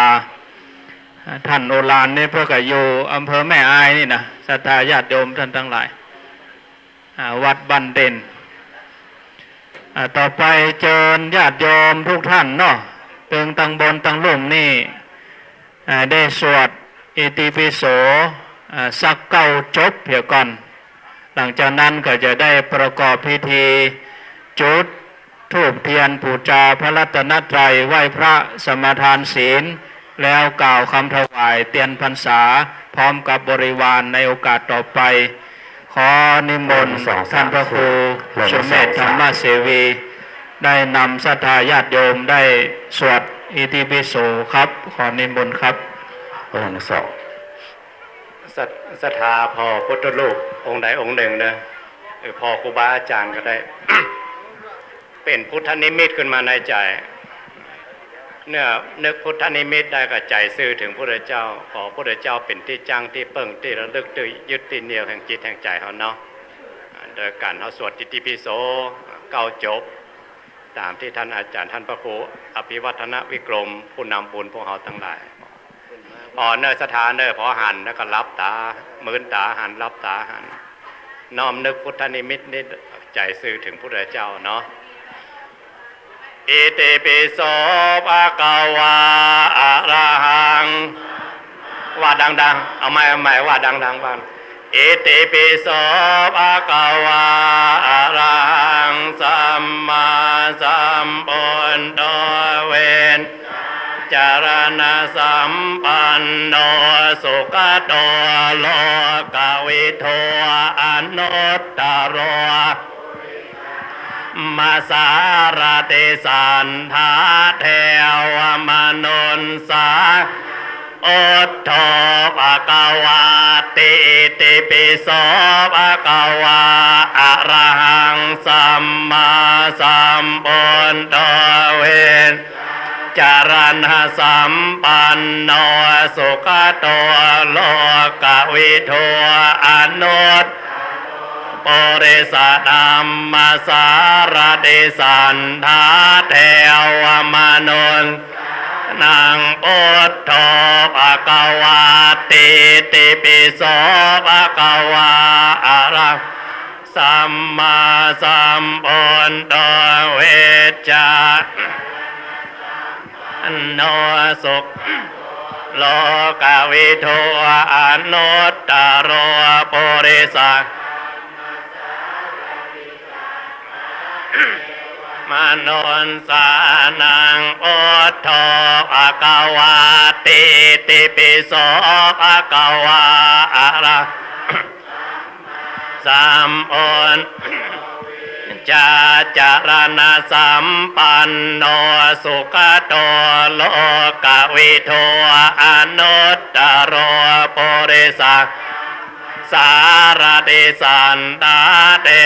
วมนุนสานังพุทโธภะคะวะติติปิโส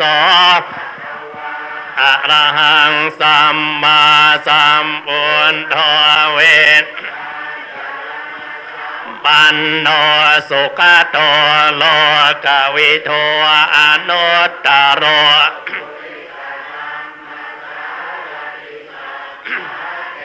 วามนุนสานังพุทโธภะคะวะติติปิโสภะคะวะอะระหังพุทโธเวชจาปันโนสุขโตโลกวิทูอนุตตโรปุริสัทธัมมาสารติสันเทวมนุนสานังพุทโธภะคะวะติติปิโสภะคะวะสัมมาสัมพุทโธเวชจาจารณะสัมปันโนสุขโตโลกวิทูปุริสัทธัมราติสันตาเทวมนุนสานังพุทโธภะคะวะติติปิโสภะคะวะสัมมาสัมพุทโธเวชจาจารณะสัมปันโนสุขโตอนุตตโรปุริสัทธัมมาสารติสันตาเท ปนอากาวาเตติปิโสภะคะวาอะระหังสัมมาสัมพุทโธเวทนานาสัมปันโนสุขโตโลกวิโทอนุตตโรมาสาราติสันทาเทวมนุนนางพุทโธภะคะวาติเอานั่งสงบสักกำหนึ่งเนาะศรัทธาญาติโยมก่อนที่จะได้ประกอบพิธีจุดธูปเทียนบูชาพระรัตนตรัยตั้งใจกันมาเป็นเดือนสงบสักกำเนาะเจริญพร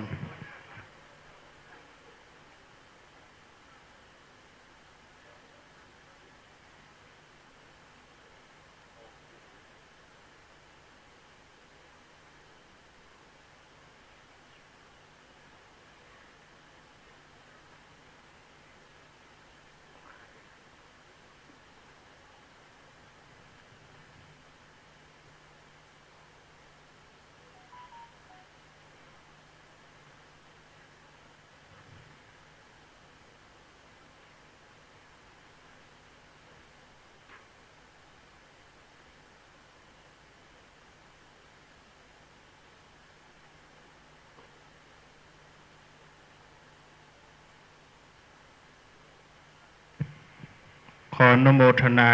กับทุกท่านบัดนี้ได้เวลาที่เฮาท่านทั้งหลายจะได้ประกอบพิธีถวายเทียนพรรษาประจำปี 2552 โดยครูบาอาจารย์คณะสงฆ์ที่จัดรายการธรรมะต่างสถานีวิทยุคลื่นต่างๆเชียงใหม่ลำพูนเชียงไฮ้เมืองน่านบัดนี้ขอกราบนิมนต์หลวงพ่อพระครูปฏิภาณธรรมทินเจ้าวาดวัดพระธาตุม่อนจอมพ่ออำเภอเวียงป่าเป้าจังหวัดเชียงรายได้เป็นประธานจุดธูปเทียนบูชาพระรัตนตรัยกราบนิมนต์ครับ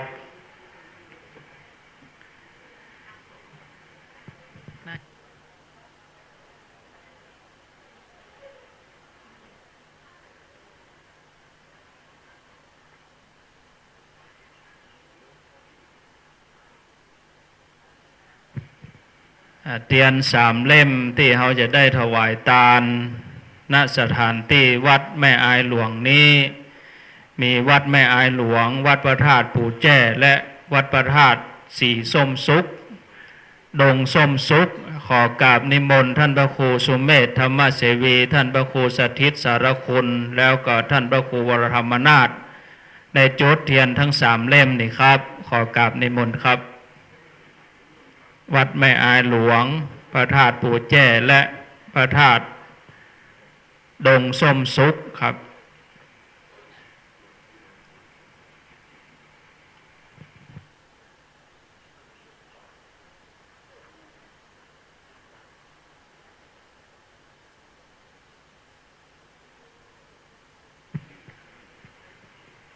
เราสาวีเน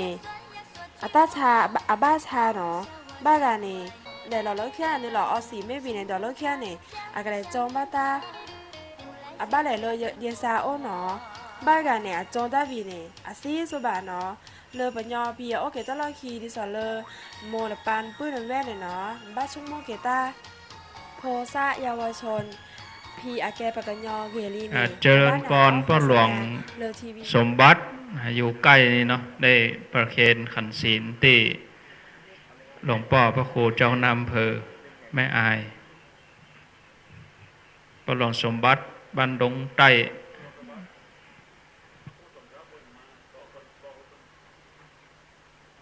หมู่บ้าอันเลยเนี่ยเจคหล่อหล่ออาจจะเทบ้าอาจจะเกบ้าหนอปากกัญญอเนี่ยแอหล่อกระจ้าสากอกาหล่อนำบ้าอสีอเมบ้าปื้อแว่พี่อันหน้าฮูจะแต่ด้าคันเนอีแม่มุสาเลยแม่มุสาอสีละบ้านเนี่ยให้แล้วโอ้หมอเลยโรงพยาบาลเนาะพี่อันโอ้บุญเนกระจ้าเดินเนี่ยนำบ้าสาปีหมอบ้าหมอเนี่ยอาศัยเกกระต้อวีเนอะเฮนันอสีละบ้าเซเนาะอากาเตบ้านาตาเลอเกอากาเตบ้านาเลสีเนอเตเกบ้าจะหล่ออวีเนมาสาจะหล่อ ศรั จะ ท ไม่ ธา เอา ญาติ สี โย กับ ม บ้านเนี่ ที่ ยปัญญาพี อยู่ โอ ทา บู ง น่ะ โน้น เนี่ย คน เนาะ กัน โม ดี นปานปื้ ที่ น อยู่ทางบ้านฟังสถานีก็ตาม ตอนนี้ครูบาอาจารย์ได้จดเตียนที่เฮาทั้งหลายไปรอ ที่วัดจังกำจำนวน3 เล่ม ที่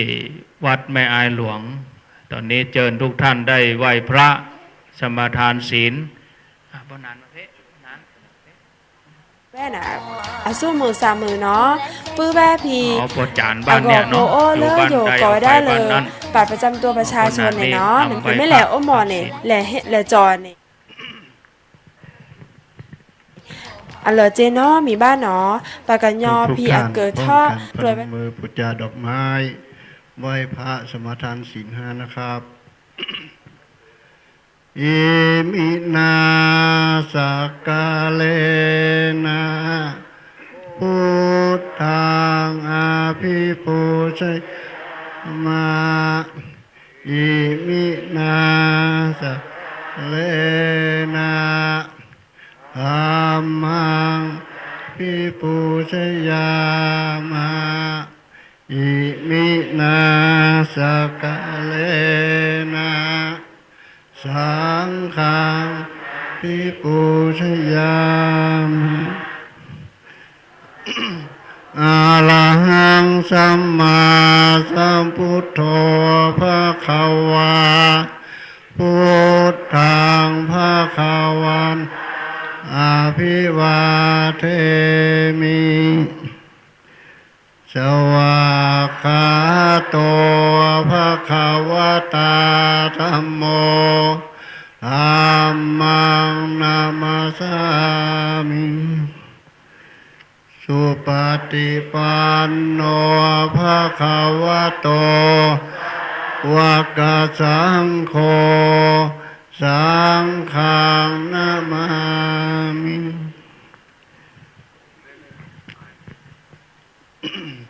มะยังพันเตวิสุงวิสุงลักขณาทายาติสาลาเนนะสหะศีลานิยาจามาตุติยามปีมะยังพันเตวิสุงวิสุงลักขณาทายาติสาลาเนนะสหะศีลานิยาจามาตาติยามปีมะยังพันเตวิสุงวิสุงลักขณาทายาติสาลาเนนะสหะปัญจศีลานิยาจามานะโมตัสสะภะคะวะโตอะระหะโตสัมมาสัมพุทธัสสะนะโมตัสสะภะคะวะโตอะระหะโตสัมมาสัมพุทธัสสะนะโมตัสสะภะคะวะโตอะระหะโตสัมมาสัมพุทธัสสะนะโมตัสสะภะคะวะโตอะระสัมมาสัมพุทธัสสะนะโมตัสสะภะคะวะโตหะโตสัมมาสัมพุทธัสสะนะโมตัสสะโตอะระหะโตสัมมาสัมพุทธัสสะพุทธังสรณังคัจฉามิพุทธังสรณังคัจฉามิธัมมังสรณังคัจฉามิธัมมังสรณังคัจฉามิสังฆังสรณังคัจฉามิสังฆ ฆังสารนังคัจฉามิ ทุติยัมปิพุทธังสรณังคัจฉามิ ทุติยัมปิพุทธังสารนังคัจฉามิ ทุติยัมปิธัมมังสรณังคัจฉามิ ทุติยัมปิธัมมังสารนังคัจฉามิ ทุติยัมปิสังฆังสรณังคัจฉามิ ทุติยัมปิสังฆังสารนังคัจฉามิ ตติยัมปิพุทธังสรณังคัจฉามิ ตติยัมปิพุทธังสารนังคัจฉามิ ตติยัมปิธัมมังสรณังคัจฉามิ ตติยัมปิธัมมังสารนังคัจฉามิ ตติยัมปิสังฆังสรณังคัจฉามิ ตติยัมปิสารนังคัจฉามิ ติสรณะขมานังนิธิตา อามะพันเต ปานาติปาตาเวระมณีสิกขาปะตังสมาติยามิ ปานาติปาตาเวรมณีสิกขาปะตังสมาธิยา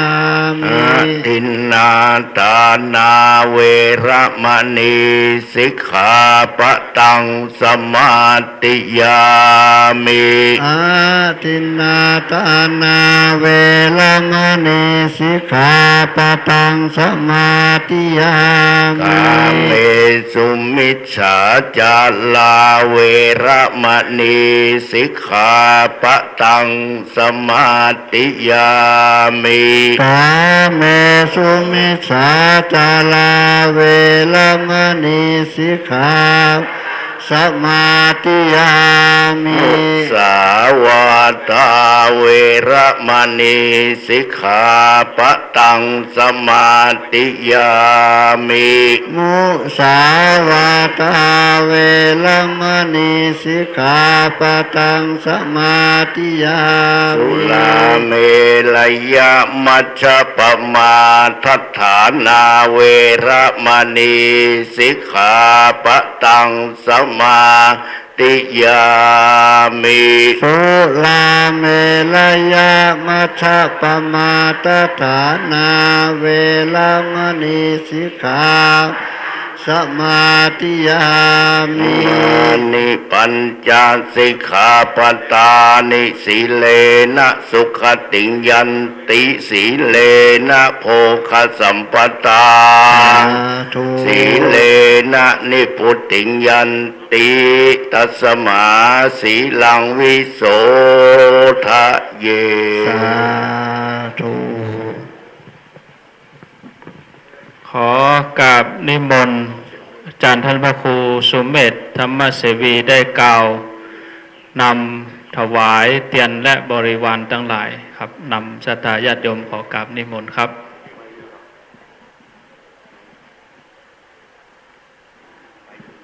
ได้เลยอาจจะซีเดสีบ้าปากกญอเกิดท่อเนอาชีวิตมีคุณค่าน้ำบ้าที่สี่ เดี๋ยว ได้ ช่วง แม่นะกัน ที่ จ้าร อ เนาะ จะได้กล่าวคำถวายเสร็จแล้วก็จะได้กราบนิมนต์หลวงพ่อได้สัมโมทนียกถาคือศรัทธาญาติโยมทั้งหลายได้อุ่นอกอุ่นใจอิ่มอกอิ่มใจ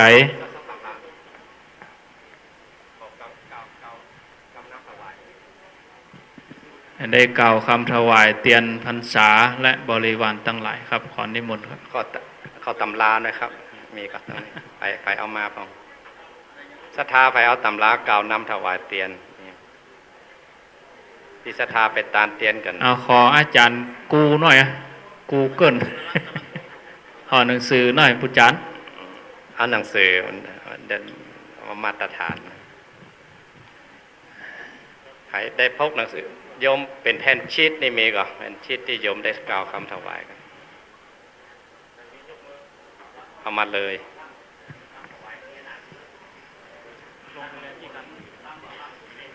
คำกล่าวคำถวายที่โยมเข้าไปกันบ่อยๆนี่ครับ สำหรับรถตู้ที่เดินทางมานี่ตอนนี้มาลงทะเบียนอยู่87กันอันนี้จะไปแจกรางวัลที่วัดพระบาทอุดมพุ่นน่ะก็เดี๋ยวเปิดโอกาสให้ไปลงทะเบียนแถมครั้งหนึ่งถ้าว่าบ่ได้มาลงทะเบียนก็เจริญปอนให้มาลงทะเบียนที่ไอ้บุญโรย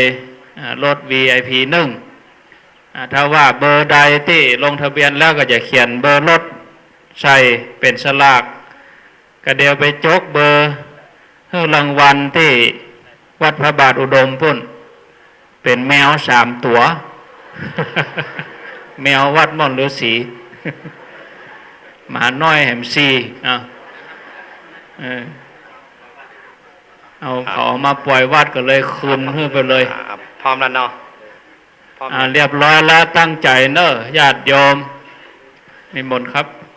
ศรัทธาปอเตียนเนอร์ที่เขาได้รอกันที่วัดจางกั้ม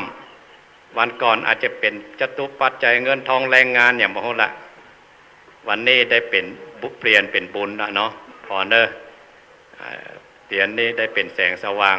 ส่องไต่นำทางทั้งตังโลกทั้งธรรมชีวิตเรามีแต่ความเจริญรุ่งเรืองต่อไปตั้งหน้าขอนอบน้อมถวายแต่คุณแก้วสามประการวานะโมพร้อมกันเนอ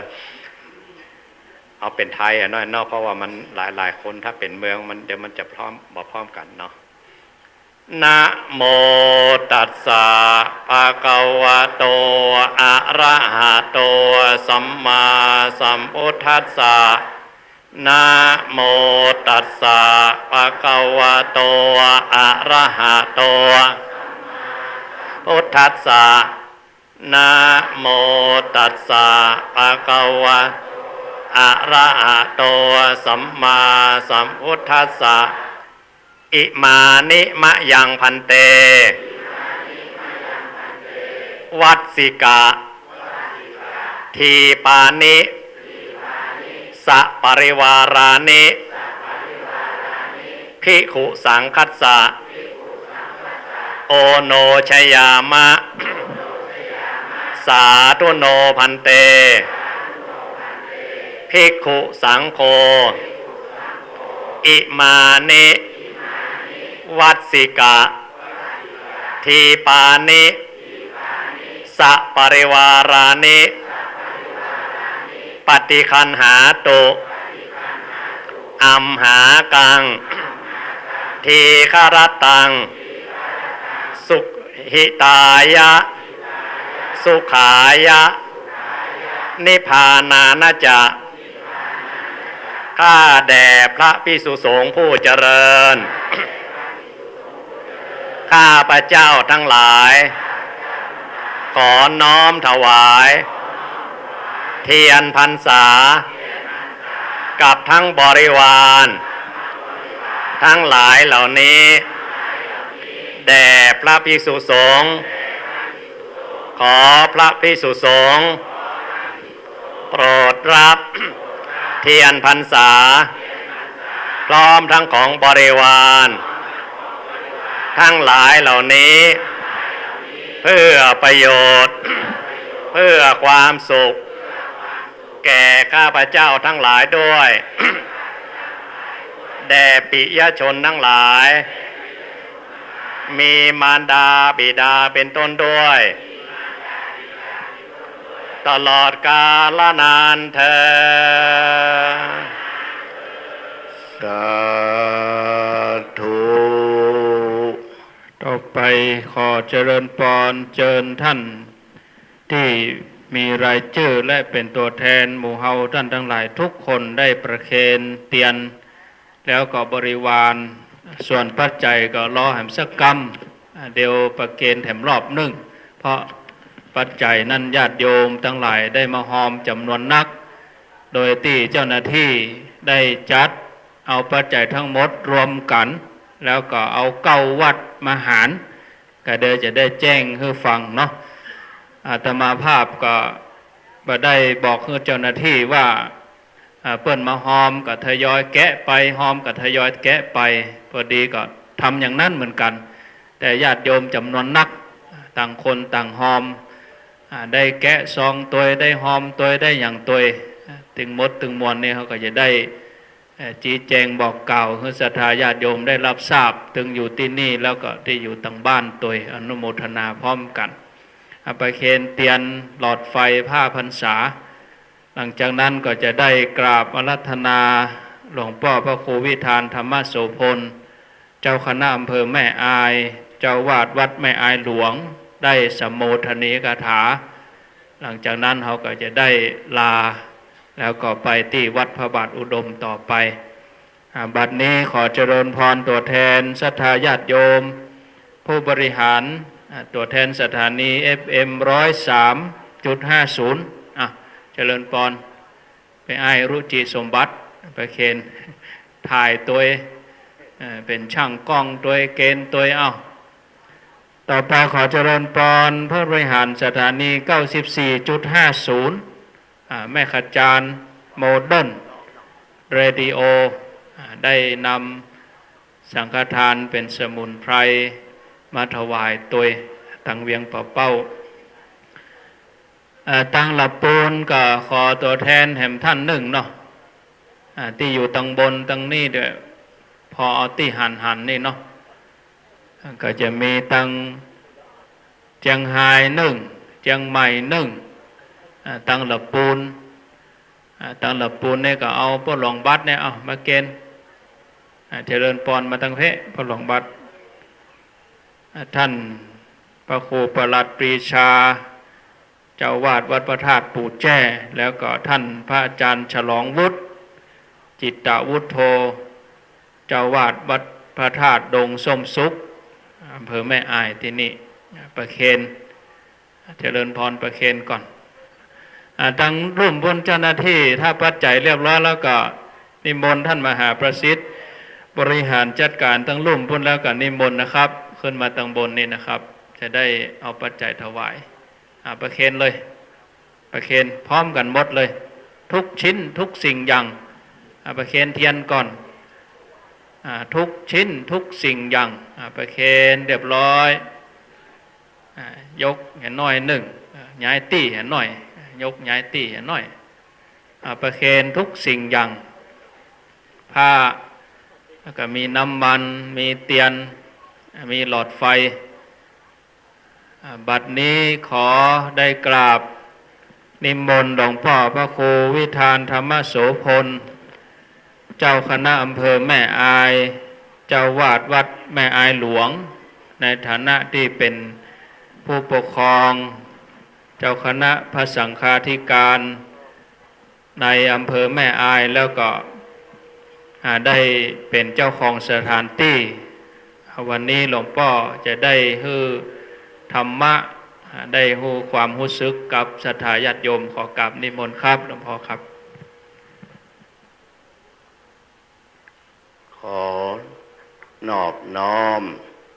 แด่องค์พระสัมมาสัมพุทธเจ้าพระองค์นั้นขอถวายความเคารพคณะครูบาอาจารย์พระสงฆ์เถรานุเถระสายธรรมขึ้นสีขาวทุกตนทุกองค์และขอเจริญพรเจริญธรรมกับคณะสายธรรมสายสีขาวทุกท่านและทุกคนเอาปืนลงได้อาตมาภาพพร้อมโดยคณะสงฆ์ทั้ง3 วัดและคณะศรัทธาอำเภอแม่อายรู้สึกดีใจที่คณะสงฆ์สายธรรมนักเผยแผ่ธรรมพร้อมโดยคณะสายธรรมญาติธรรมทุกท่านหลายจังหวัดหลายอำเภอและหลายวัดหลายบ้านมาร่วมกันจัดให้มีการถวายเทียนพรรษาการถวายเทียนพรรษานั้น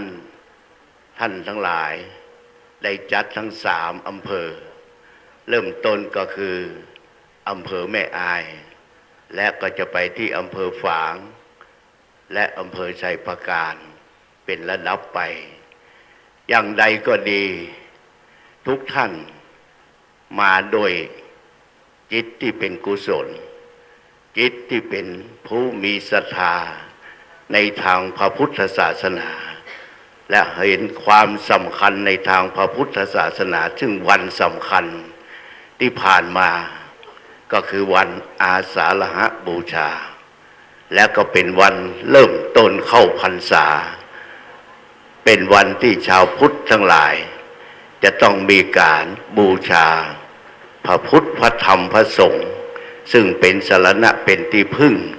ของเราชาวพุทธทั้งหลายท่านทั้งหลายมีความศรัทธาในทางพระพุทธศาสนาเป็นอย่างมั่นคงมาดูแล้วท่านทั้งหลายมาด้วยความยากลำบากแต่มาเห็นหน้าตาแล้วโอ้ชื่นชมวันยิ้มแย้มแจ่มใสขนาดว่าได้รับได้นอนแต่ท่านทั้งหลายมาเทพเทวดาอยู่ข้างบนต้องโปรยน้ำมาฮือเย็นตัวแล้วก็ฮือจิตใจได้เป็นบุญเป็นกุศลเพราะนั้นพุทธศาสนาของเราที่จะเจริญได้ก็คือบริษัททั้ง4ซึ่งมีพระภิกษุมีสามเณรมีอุบาสกอุบาสิกาช่วยกันทนุบำรุงพระพุทธศาสนาเพราะนั้นท่านทั้งหลายจึงมีส่วนทำให้พระพุทธศาสนาเจริญรุ่งเรืองย้อนไปถึงครั้งพุทธกาลในครั้งเมื่อพระพุทธเจ้ายังมีพระชนอยู่พระพุทธเจ้าได้ถามปัญหากับเทวดาเพราะเทวดาได้เห็นได้หันมนุษย์ชาวพุทธเราทั้งหลายเข้าไปในวัดเชตวันเมื่อเข้าไปในวัดเชตวันแล้วไปทำบุญไปรักษาศีลไปเจริญจิตภาวนาไปฟังเทศน์ฟังธรรมเมื่อออกมาจากวัดเชตวันทุกคนทุกระดับบ่ว่าคนมีบ่ว่าคนยากจน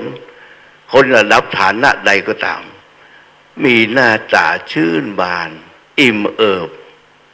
ยิ้มแย้มแจ่มใสมีความสุขเทวดาได้หันสภาพของมนุษย์ทั้งหลายที่เข้าไปในวัดเชตวันมีความ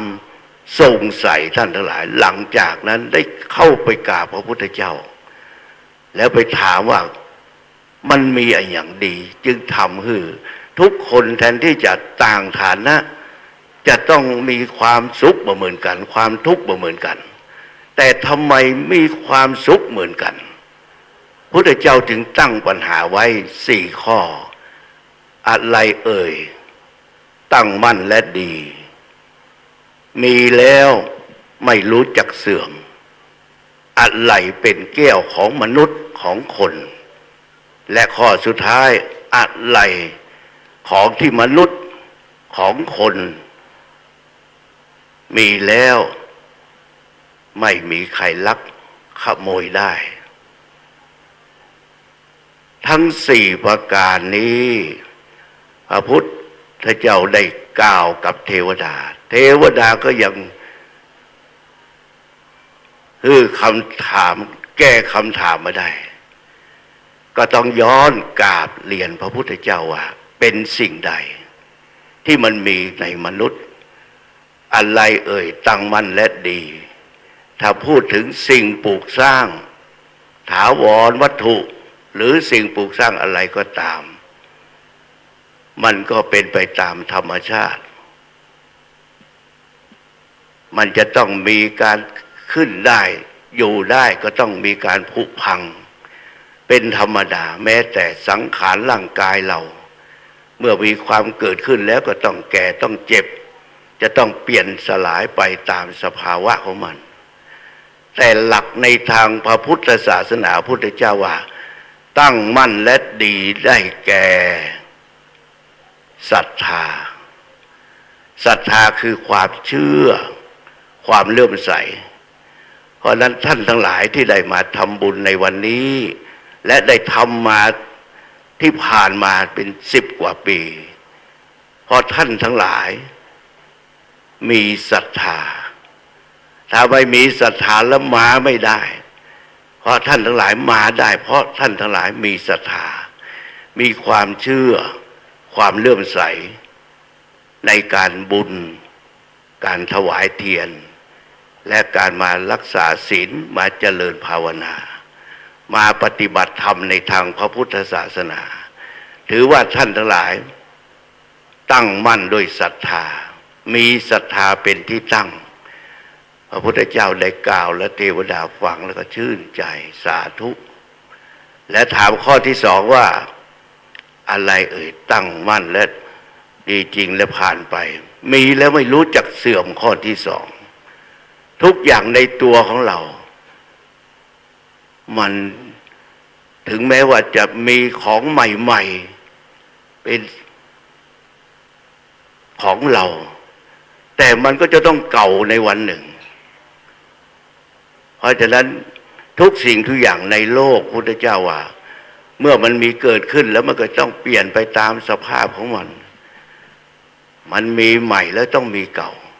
เพราะฉะนั้นสิ่งที่มีแล้วไม่รู้จักเสื่อมล่ะในตัวของเรานี้มันต้องเสื่อมไปตามสภาพแต่ในทางพุทธศาสนามีแล้วไม่รู้จักเสื่อมได้แก่ศีลเพราะนั้นท่านทั้งหลายมาที่นี่เพราะท่านทั้งหลายมีศีลศีลนำจึงทำให้สูงศีลปรุงทำให้สวยศีลนำทำให้โรยศีลช่วยจึงทำให้อยู่รอดปลอดภัยเพราะนั้นท่านทั้งหลาย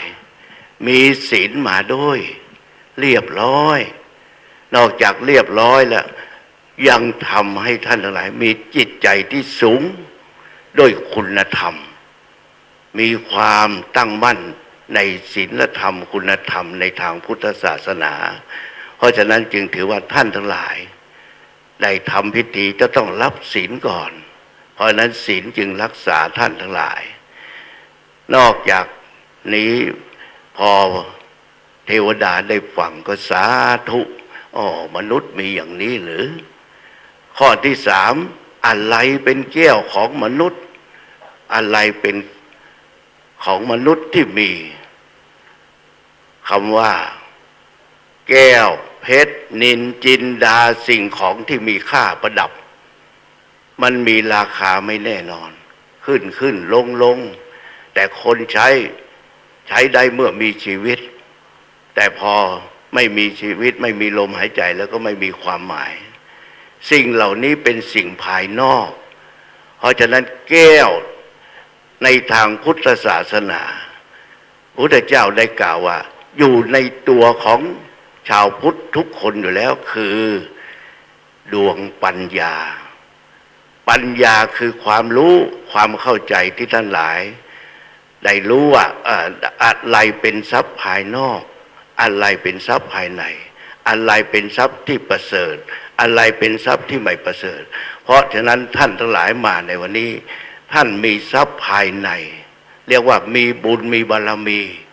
ได้มาสร้างบุญสร้างบารมีเพิ่มบุญบารมีท่านทั้งหลายมีอยู่แล้วแต่ท่านทั้งหลายเพิ่มบุญเพิ่มบารมีแสดงว่าท่านทั้งหลายมีทรัพย์ภายในและมีความเข้าใจหาทรัพย์ภายในเอาทรัพย์ภายนอกมาเปลี่ยนเป็นทรัพย์ภายในเป็นอริยทรัพย์เป็นบุญเป็นบารมีเป็นบุญเป็นกุศลเพื่อจะไปสู่ในอนาคตอันนี้เทวดาฟังแล้วก็สาธุแล้วข้อที่สี่พระพุทธเจ้าได้กล่าวว่าสิ่งไหนที่มนุษย์คนมีแล้วแต่โจรขโมยลักไม่ได้อะไรเลยสิ่งทุกอย่างยังมีการหายเสียหายเป็นธรรมดาแม้แต่ในร่างกายของเราเนี่ยเราจะว่ามันไม่ให้มันแก่ไม่ให้มันเจ็บมันก็ยังจะแก่มันจะต้องเจ็บและมันจะต้องเป็นไปตามสภาวะของมันเพราะฉะนั้นสิ่งเหล่านี้เรา ว่าสิ่งไหนที่เป็นของมนุษย์ที่โจรขโมยลักไว้ได้ ก็อยู่ในตัวของท่านทั้งหลายก็คือได้แก่บุญบารมี ได้แก่บุญกุศลคุณงามความดีที่ท่านทั้งหลายได้ทำแล้วได้ปฏิบัติมาแล้วตลอดมาถึงปัจจุบันวันนี้เพราะนั้นเทวดาฟังแล้วจึงชื่นชมสาธุบอกว่าอ๋อมนุษย์มี4ประการ1มีศรัทธา2มีศีล3มีปัญญา4เป็นผู้ที่มีบุญมีบารมีเพราะฉะนั้นวันนี้ท่านทั้งหลายซึ่งนำโดยคณะครูบาอาจารย์ที่มาทำบุญและทำบุญมาตลอด14ปีและมาถึงในวันนี้และทำมาอย่างต่อเนื่องแสดงว่าทุกท่านประกอบไปด้วยหลัก4ประการดังที่พระพุทธเจ้าได้กล่าวกับเทวดาคือท่านทั้งหลายเป็นผู้มีศรัทธาเป็นผู้มีศีลเป็นผู้มีปัญญาและเป็นผู้ที่มีบุญมีบารมี ในวันนี้กับผมอาตมาภาพก็ต้องขออนุโมทนาส่วนบุญกุศลที่ท่านทั้งหลายได้ทำมาแล้วจงเป็นเหตุและเป็นปัจจัยให้ท่านทั้งหลายได้เจริญรุ่งเรืองในทางพระพุทธศาสนาและในท้ายที่สุดนี้ขออาราธนาคุณของพระพุทธพระธรรมพระสงฆ์บุญกุศลบารมีที่ได้ทำมาแล้วและทำในขณะนี้จงมาเป็นดาบะเดชะพลวะปัจจัยให้ทุกท่านและทุกคนจะเลินไปด้วยจตุวรพิตพรชัย4ประการอายุวันนะสุขะภละปฏิภาณธนสารสมบัติตลอดการเป็นนิจสถิตมั่นในสัจธรรมนำตนให้พ้นจากทุกข์คือสันติสุขทุกท่านทุกคนเถิดสาธุ ศรัทธาญาติโยมได้ฟังสัมโมทนียกถาจากหลวงพ่อพระครูวิธานธรรมโสพลเจ้าคณะอำเภอแม่อายเจ้าวาดวัดแม่อายหลวงเป็นที่เรียบร้อยบัดนี้ก็จับเวลาพอดีที่ต่างคณะเจ้าหน้าที่ที่ได้รับการแต่งตั้ง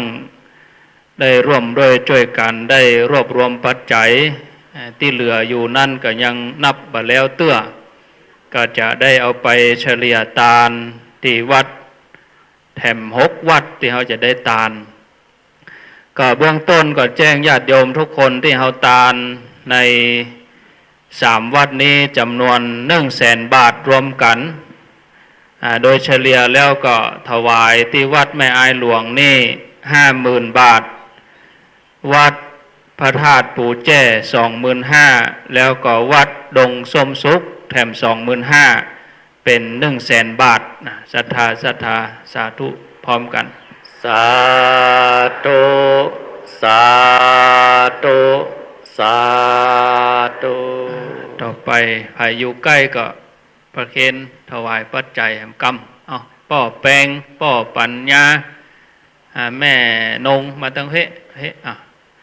ก็เดียวถ้าวัดพระบาทอุดมเพิ่นก็ของลุงโดมนั่นเด้อชื่ออุดมกับลุงโดมนั่นนะเกียมตั๋ว 89.5 ตัวหลายๆสถานีถ้าพระบาทอุดมกับครูบาอาจารย์3รูปจะได้จุดเทียนก็มีท่านพระครูกัลยาณปราโมทย์ท่านมหาประสิทธิ์แล้วก็ท่านพระครูสังฆลักษณ์ธนอัตส่วนที่วัดป่าแม่แดงกับท่านพระครูสังวรศิลาภิลักษ์ท่านอาจารย์จำนันแล้วก็ท่านอาจารย์วรรณชัยครับที่เหลือก็จะได้ประเคนอื่นๆต่อไปนะครับจำตัวนะครับบัดนี้ขอเชิญทุกท่านได้รับพรพร้อมกันขอกราบนิมนต์ครูบาอาจารย์ครับยะถาวาลิวะหาปุลาปัลลิปุเรนติสาคลังเอวะเมวะอิโตทินังเปตานังอุปกปปติอิสิตังปาทิตังตุมหังคิปะเมวัสมิสตุสัพเพปุเรนตุสังกปา จันโทปนะละโสยถามณิโชติละโสยถาสัพพิติโย วิวัชชันตุสัพพะโลกโควินาศตุมาเตภวันตรายโยสุขีทีขายโยโกภวสัพพิติโยวิวัชชันตุสัพพะโลกโควินาศตุมาเตภวันตรายโยสุขีทีขายโยโกภวสัพพิติโยวิวัชชันตุสัพพะโลกโควินาศตุมาเตภวันตรายโยสุขีทีขายโยโกภวะอภิวาทนาสีลิสนิจจังวุฒาปัจจายโนจัตตาโลธรรมาวัฏันติอายุวันโนสุขังภาลังรัตนัตยานุภาเวนัรัตนาตยเตสัสสะทุกขโลกพยาเวราโสกาสันตุจุปาทวาอเนกาอันตรายาภิวินาสันตุอเสสะโตชัยสิทธิธนังลาภังสุทิภาคยังสุขังพลังสิริอายุจวันโนจะโพคังวุฒิจยสวาสตวาสาจะอายุจะเสียวสิทธิภวันตุเตภวตุสัพพมังคลังลังขันตุสัพพเทวตาสัพพพุทธานุภาเวนัสสัทธาสุทิภวันตุเตภวตุสัพพมังคลังลังขันตุสัพพเทวตาสัพพธรรมานุภาเวนัสสัทธาสุทิภวันตุเตภวตุสัพพมังคลังลังขันตุสัพพเทวตาสัพพสังฆานุภาเวนัสสัทธาสุทิภวันตุเตสาธุสาธุสาธุสถานนั่งเงียบสักกรรมหนึ่งน้อมนึกถึงบุญกุศลที่เราได้ทำมา โดยเอากุญแก้วสามประการเป็นที่จังที่เปิ่งที่ระลึกที่ยึดที่เหนี่ยวบุญกุศลที่เกิดขึ้นคือผึ่งพร้อมโดยศรัทธาถึงพร้อมโดยศีลพร้อมโดยดวงปัญญาถึงพร้อมโดยบุญกุศลต่างๆที่หลวงพ่อได้กล่าวสมโภชกับพวกเราทั้งหลายตะกี้ได้เป็นบุญกุศลกับตนกับตัวเรา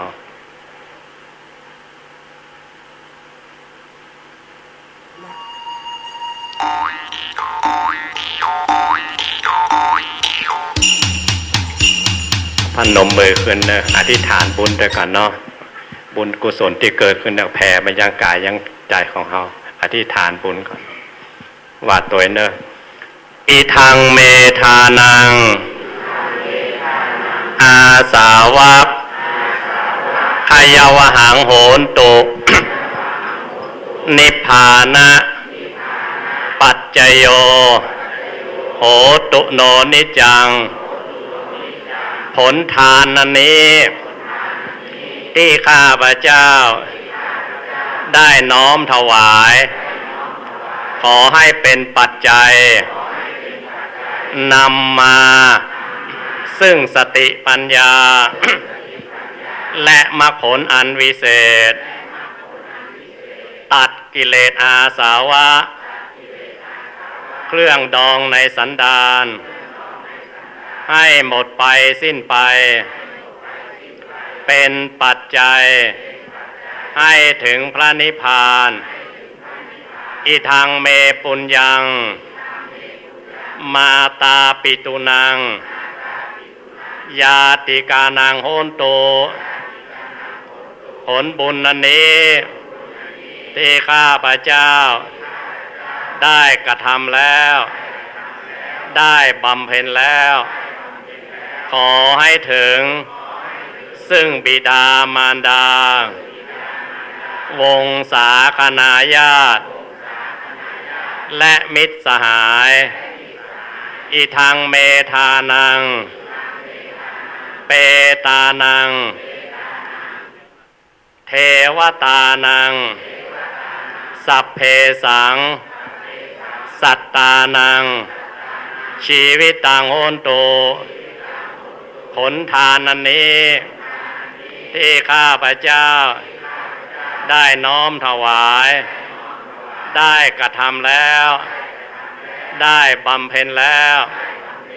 ขอให้ถึงซึ่งเปรตอสุรกายเทวดาทั้งหลายสรรพสัตว์ทั้งหลายที่มีชีวิตทุกตนนั่นเถิดเอาทั้งหลายนึกถึงบุญวันนี้เหมือนกับฝนที่ตกเมืองฝางชัยปราการแม่อายนำความจุ่มมือแก่แผ่นดินอย่างใดบุญกุศลที่เขาได้สร้างวันนี้เขาแผ่ให้แก่กายแก่ใจเขาอย่างใดก็แผ่ไปยังสรรพสัตว์ทั้งหลายทุกตัวทุกตนที่เวียนว่ายตายเกิดในวัฏทุกข์นี้สรรพสัตว์ทั้งหลายที่มีทุกข์ขอให้พ้นจากทุกข์สรรพสัตว์ทั้งหลายที่มีสุขแล้วตามภพภูมิของตนก็ให้มีความสุขยิ่งขึ้นไปเมื่อได้มาอนุโมทนาบุญกับพวกเขาทั้งหลายที่อุทิศนี้ไปถึงแล้วโดยเถิดนึกถึงฝนที่ตกมาเต็มฟ้ามายังแผ่นดินจุ่มช่ำไปทั่วแผ่นดินนึกบุญเขาอย่างอันนั้นเนอะกายกรรมสามวจีกรรมสี่มโนกรรมสามกรรมดีอันใดเป็นบุญกุศลที่ข้าพเจ้าได้กระทำแล้วโดยกายวาจาใจในอดีตชาติก็ดีปัจจุบันชาติก็ดีวันนี้ก็ดีเดี๋ยวนี้ก็ดีขอให้ถึงแก่ท่านทั้งหลายที่มีภพมีภูมิมีชาติเป็นแดนเกิดมีชรามีมรณะมีชีวิตมีจิต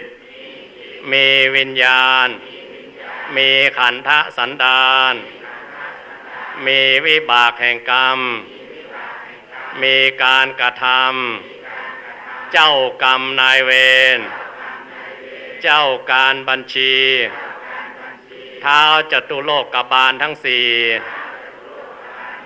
ยมบาลมนุษย์หนึ่งสวรรค์หกพรหม20อบายภูมิทั้งสี่ บัดนี้ข้าพเจ้าสร้างกองการกุศลผลถวายสังฆทานผลถวายเทียนพรรษาผลถวายผ้าอาบน้ำฝนพร้อมทั้งของบริวารขอให้ถึงแก่ท่านทั้งหลายที่ข้าพเจ้าได้เอ่ยนามมาแล้วนั้นไม่ได้เอ่ยนามก็ดีตลอดกาลนานเธออิตังตานะกัมมังเนปานาปัญจโยโหนโตโนจางอิตังศีลกัมมังเนปานะ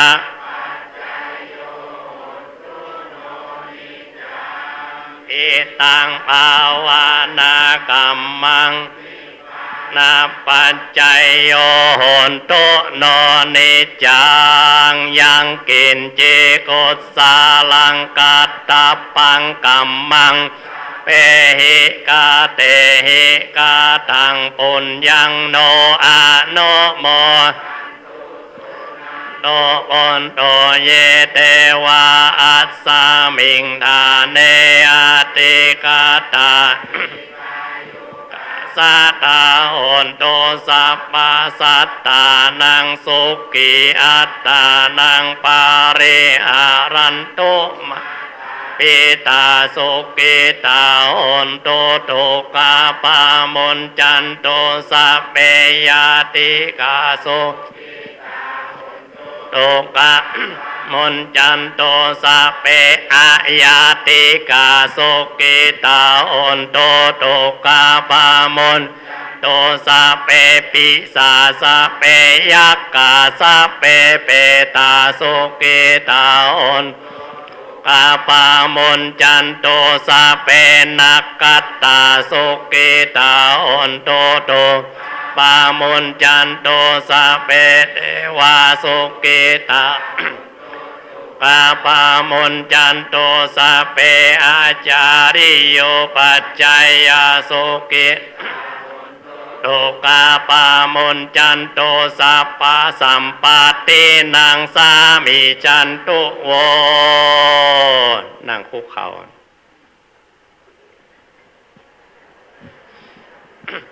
วันตามิพุทธังสัพพะเมโตสังฆามาดาเมวันเตวันดามิธัมมังสัพพังเม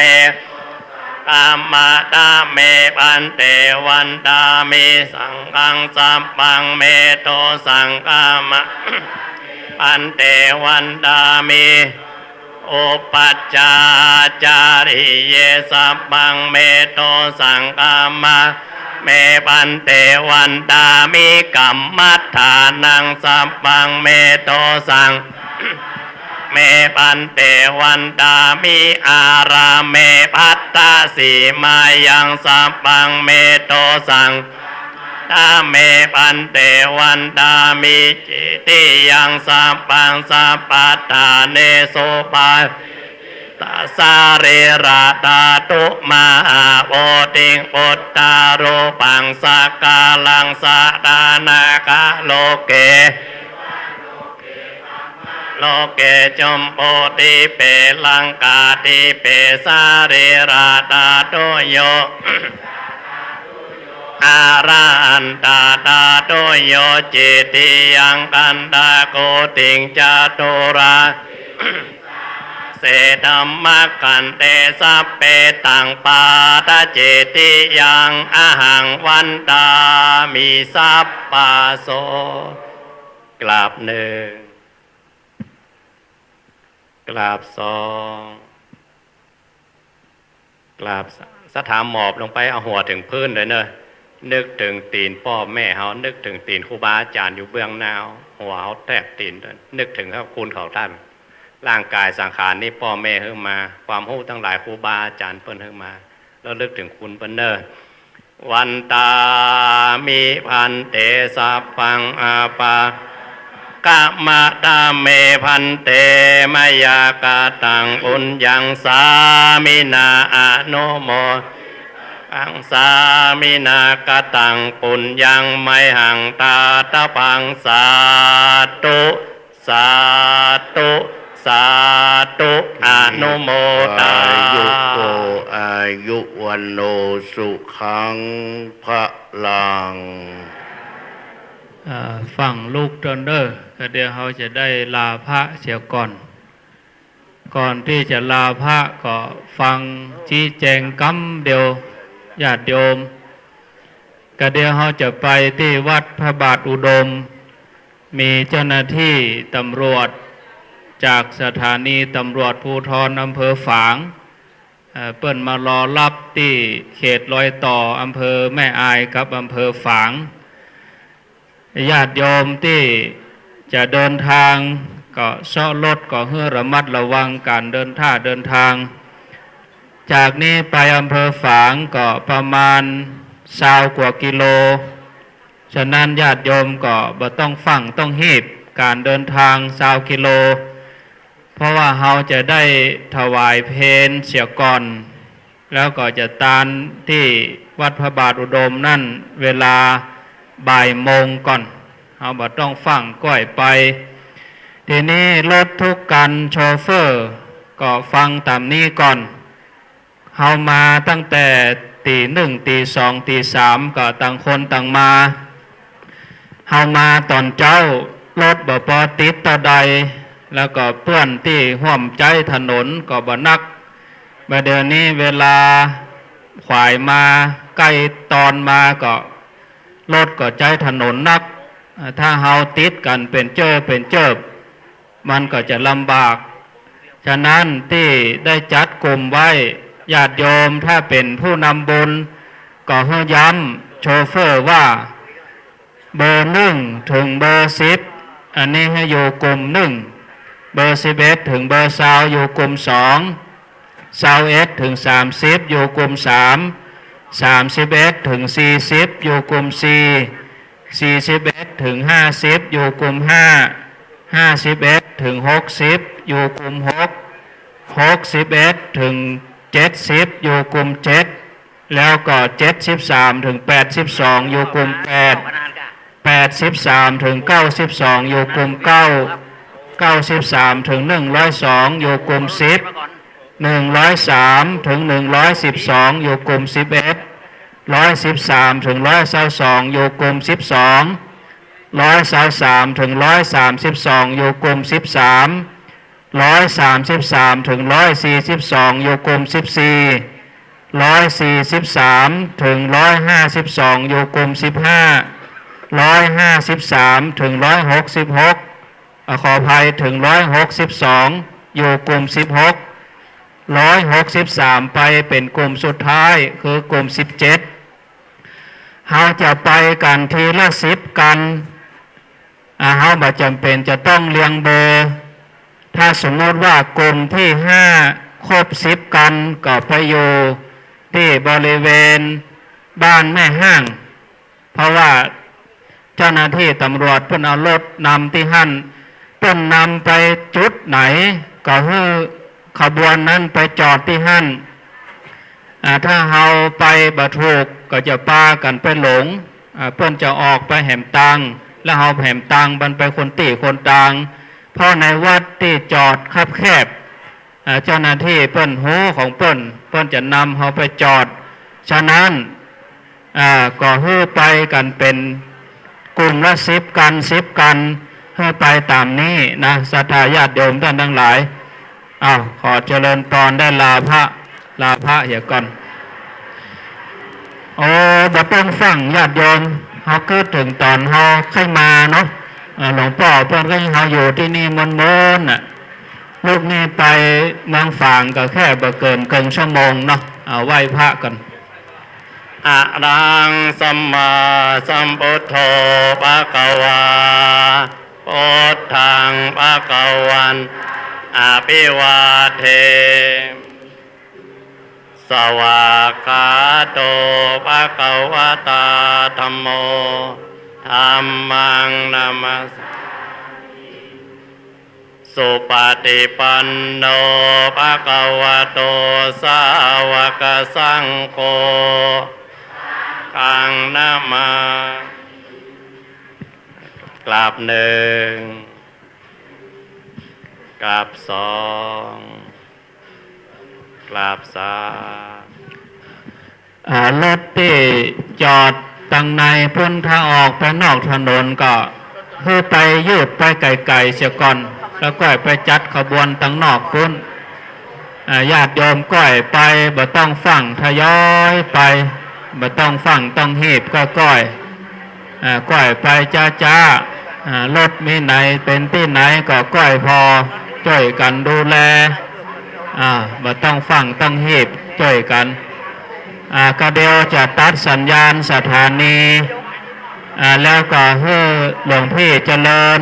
ตู้พี่เจริญได้ดำเนินการได้จัดรายการตั้งต้นจะได้ขนครัวไปใช้ประการเพิ่นต่อไปรถ ที่ขนครัวก็ขอ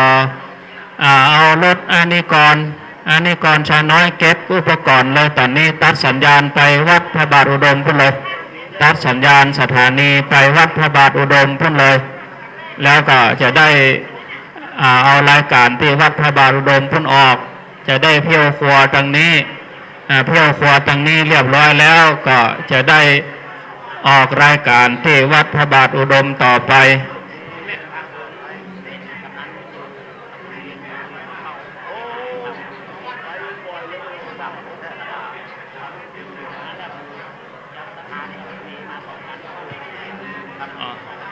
ก็ทยอยกันไปเนอะศรัทธาญาติโยมท่านทั้งหลายก็ทยอยกันไปก้อยๆไปบ่ต้องฟังเนาะบ่ต้องฟังใจเย็นๆก้อยๆจะนิมนต์ครับอาจารย์โอฬาร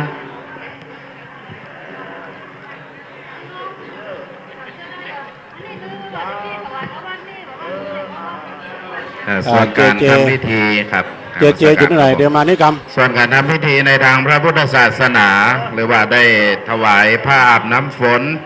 และถวายเทียนพรรษาซึ่งเป็นหัวใจรักหัวใจใหญ่ในวันนี้ก็ได้เสร็จสิ้นสมบูรณ์ไปแล้ว3วัดนะโดยคณะสงฆ์และก็คณะสถานนักจัดรายการสถานีวิทยุคลื่นสีขาวภาคเหนือตอนนี้ก็คณะสัตยาติโยมที่จะเดินทางกลับบ้านหรือว่าเดินทางไปงานต่อไปถวายเทียนต่อก็ขออนุโมทนาขอบคุณในนามของหลวงพ่อพระครูพิธานธรรมโสพลเจ้าคณะอำเภอแม่อายเจ้าวาดวัดแม่อายหลวงและก็คณะสัตยาวัดแม่อายหลวงบ้านแม่อายหลวงก็ขออนุโมทนาขอบคุณท่านเดินทางโดยสวัสดิภาพขอบคุณพระพุทธรักษาคุณเทวดาคุ้มครองได้มาอภิบาลรักษาท่านทั้งหลายเดินทางไปถวายเทียนต่อก็ขอ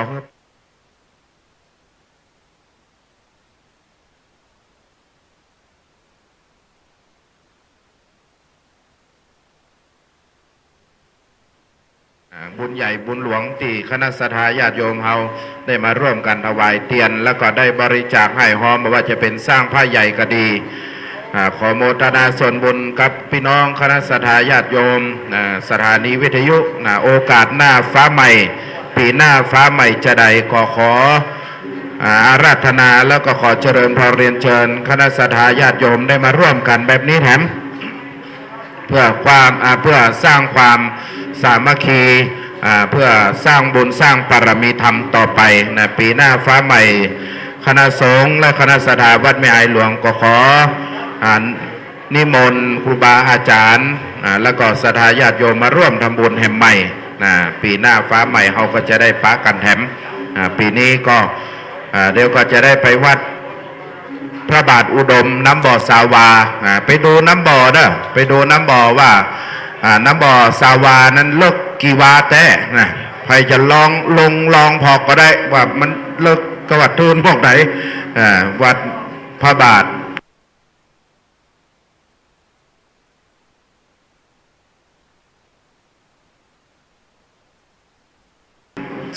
อุดมหรือว่าทีนี้ก็เดี๋ยวก็จะได้ไปวัดพระบาทอุดมน้ำบ่อสาวาไปดูน้ำบ่อเด้อไปดูน้ำบ่อว่าน้ำบ่อสาวานั้นเลิกกี่วาแต่ใครจะลองพอก็ได้ว่ามันเลิกกวัดทูนพวกไหนวัดพระบาท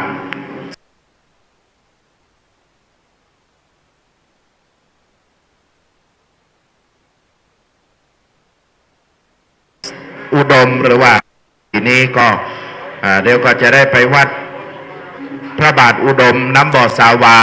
ไปดูน้ำบ่อเด้อไปดูน้ำบ่อว่าน้ำบ่อสาวานั้นเลิกกี่วาแต่ใครจะลองพอก็ได้ว่ามันเลิกกวัดทูนพวกไหนวัดพระบาท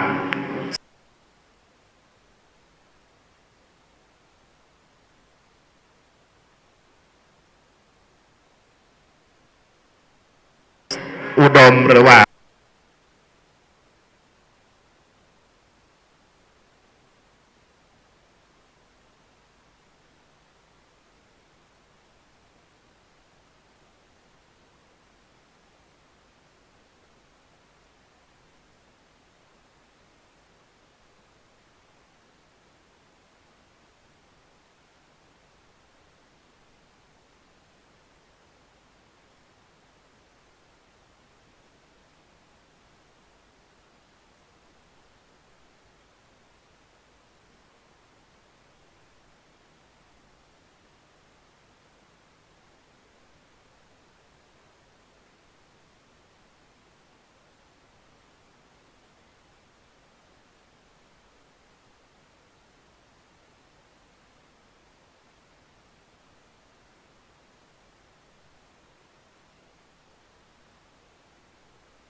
อันนั้นเลิกกี่วาแต่นะใครจะล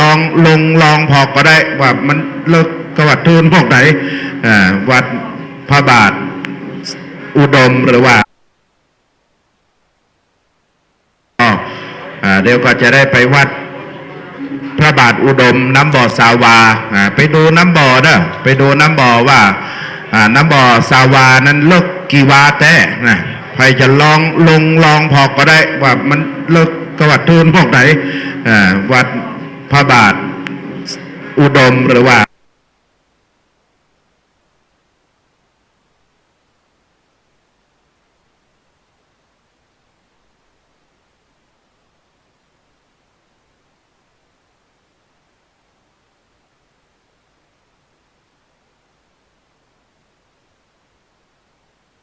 ทีนี้ก็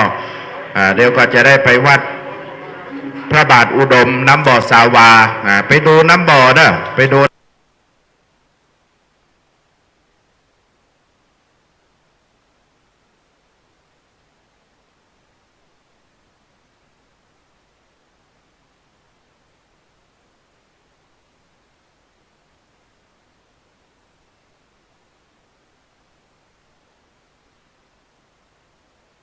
การต่อไปเป็นรายการถ่ายทอดสดจากสถานีวิทยุเพื่อการศึกษาพระพุทธศาสนาและวัฒนธรรม FM 104.5 เมกะเฮิรตซ์วัดฝายหินจังหวัดเชียงใหม่ไปดูน้ำบ่อว่าน้ำบ่อสาวานั้นเลิกกี่วาแต่นะใครจะลองพอก็ได้ว่ามันเลิกกวัดทูนพวกไหนวัดพระบาทอุดมหรือว่า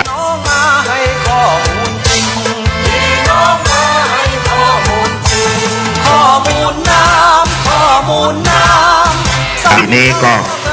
เดี๋ยวก็จะได้ไปวัดพระบาทอุดมน้ำบ่อสาวาไปดูน้ำบ่อเด้อไปดูน้ำบ่อว่าว้าว คุณลุงคนนั้น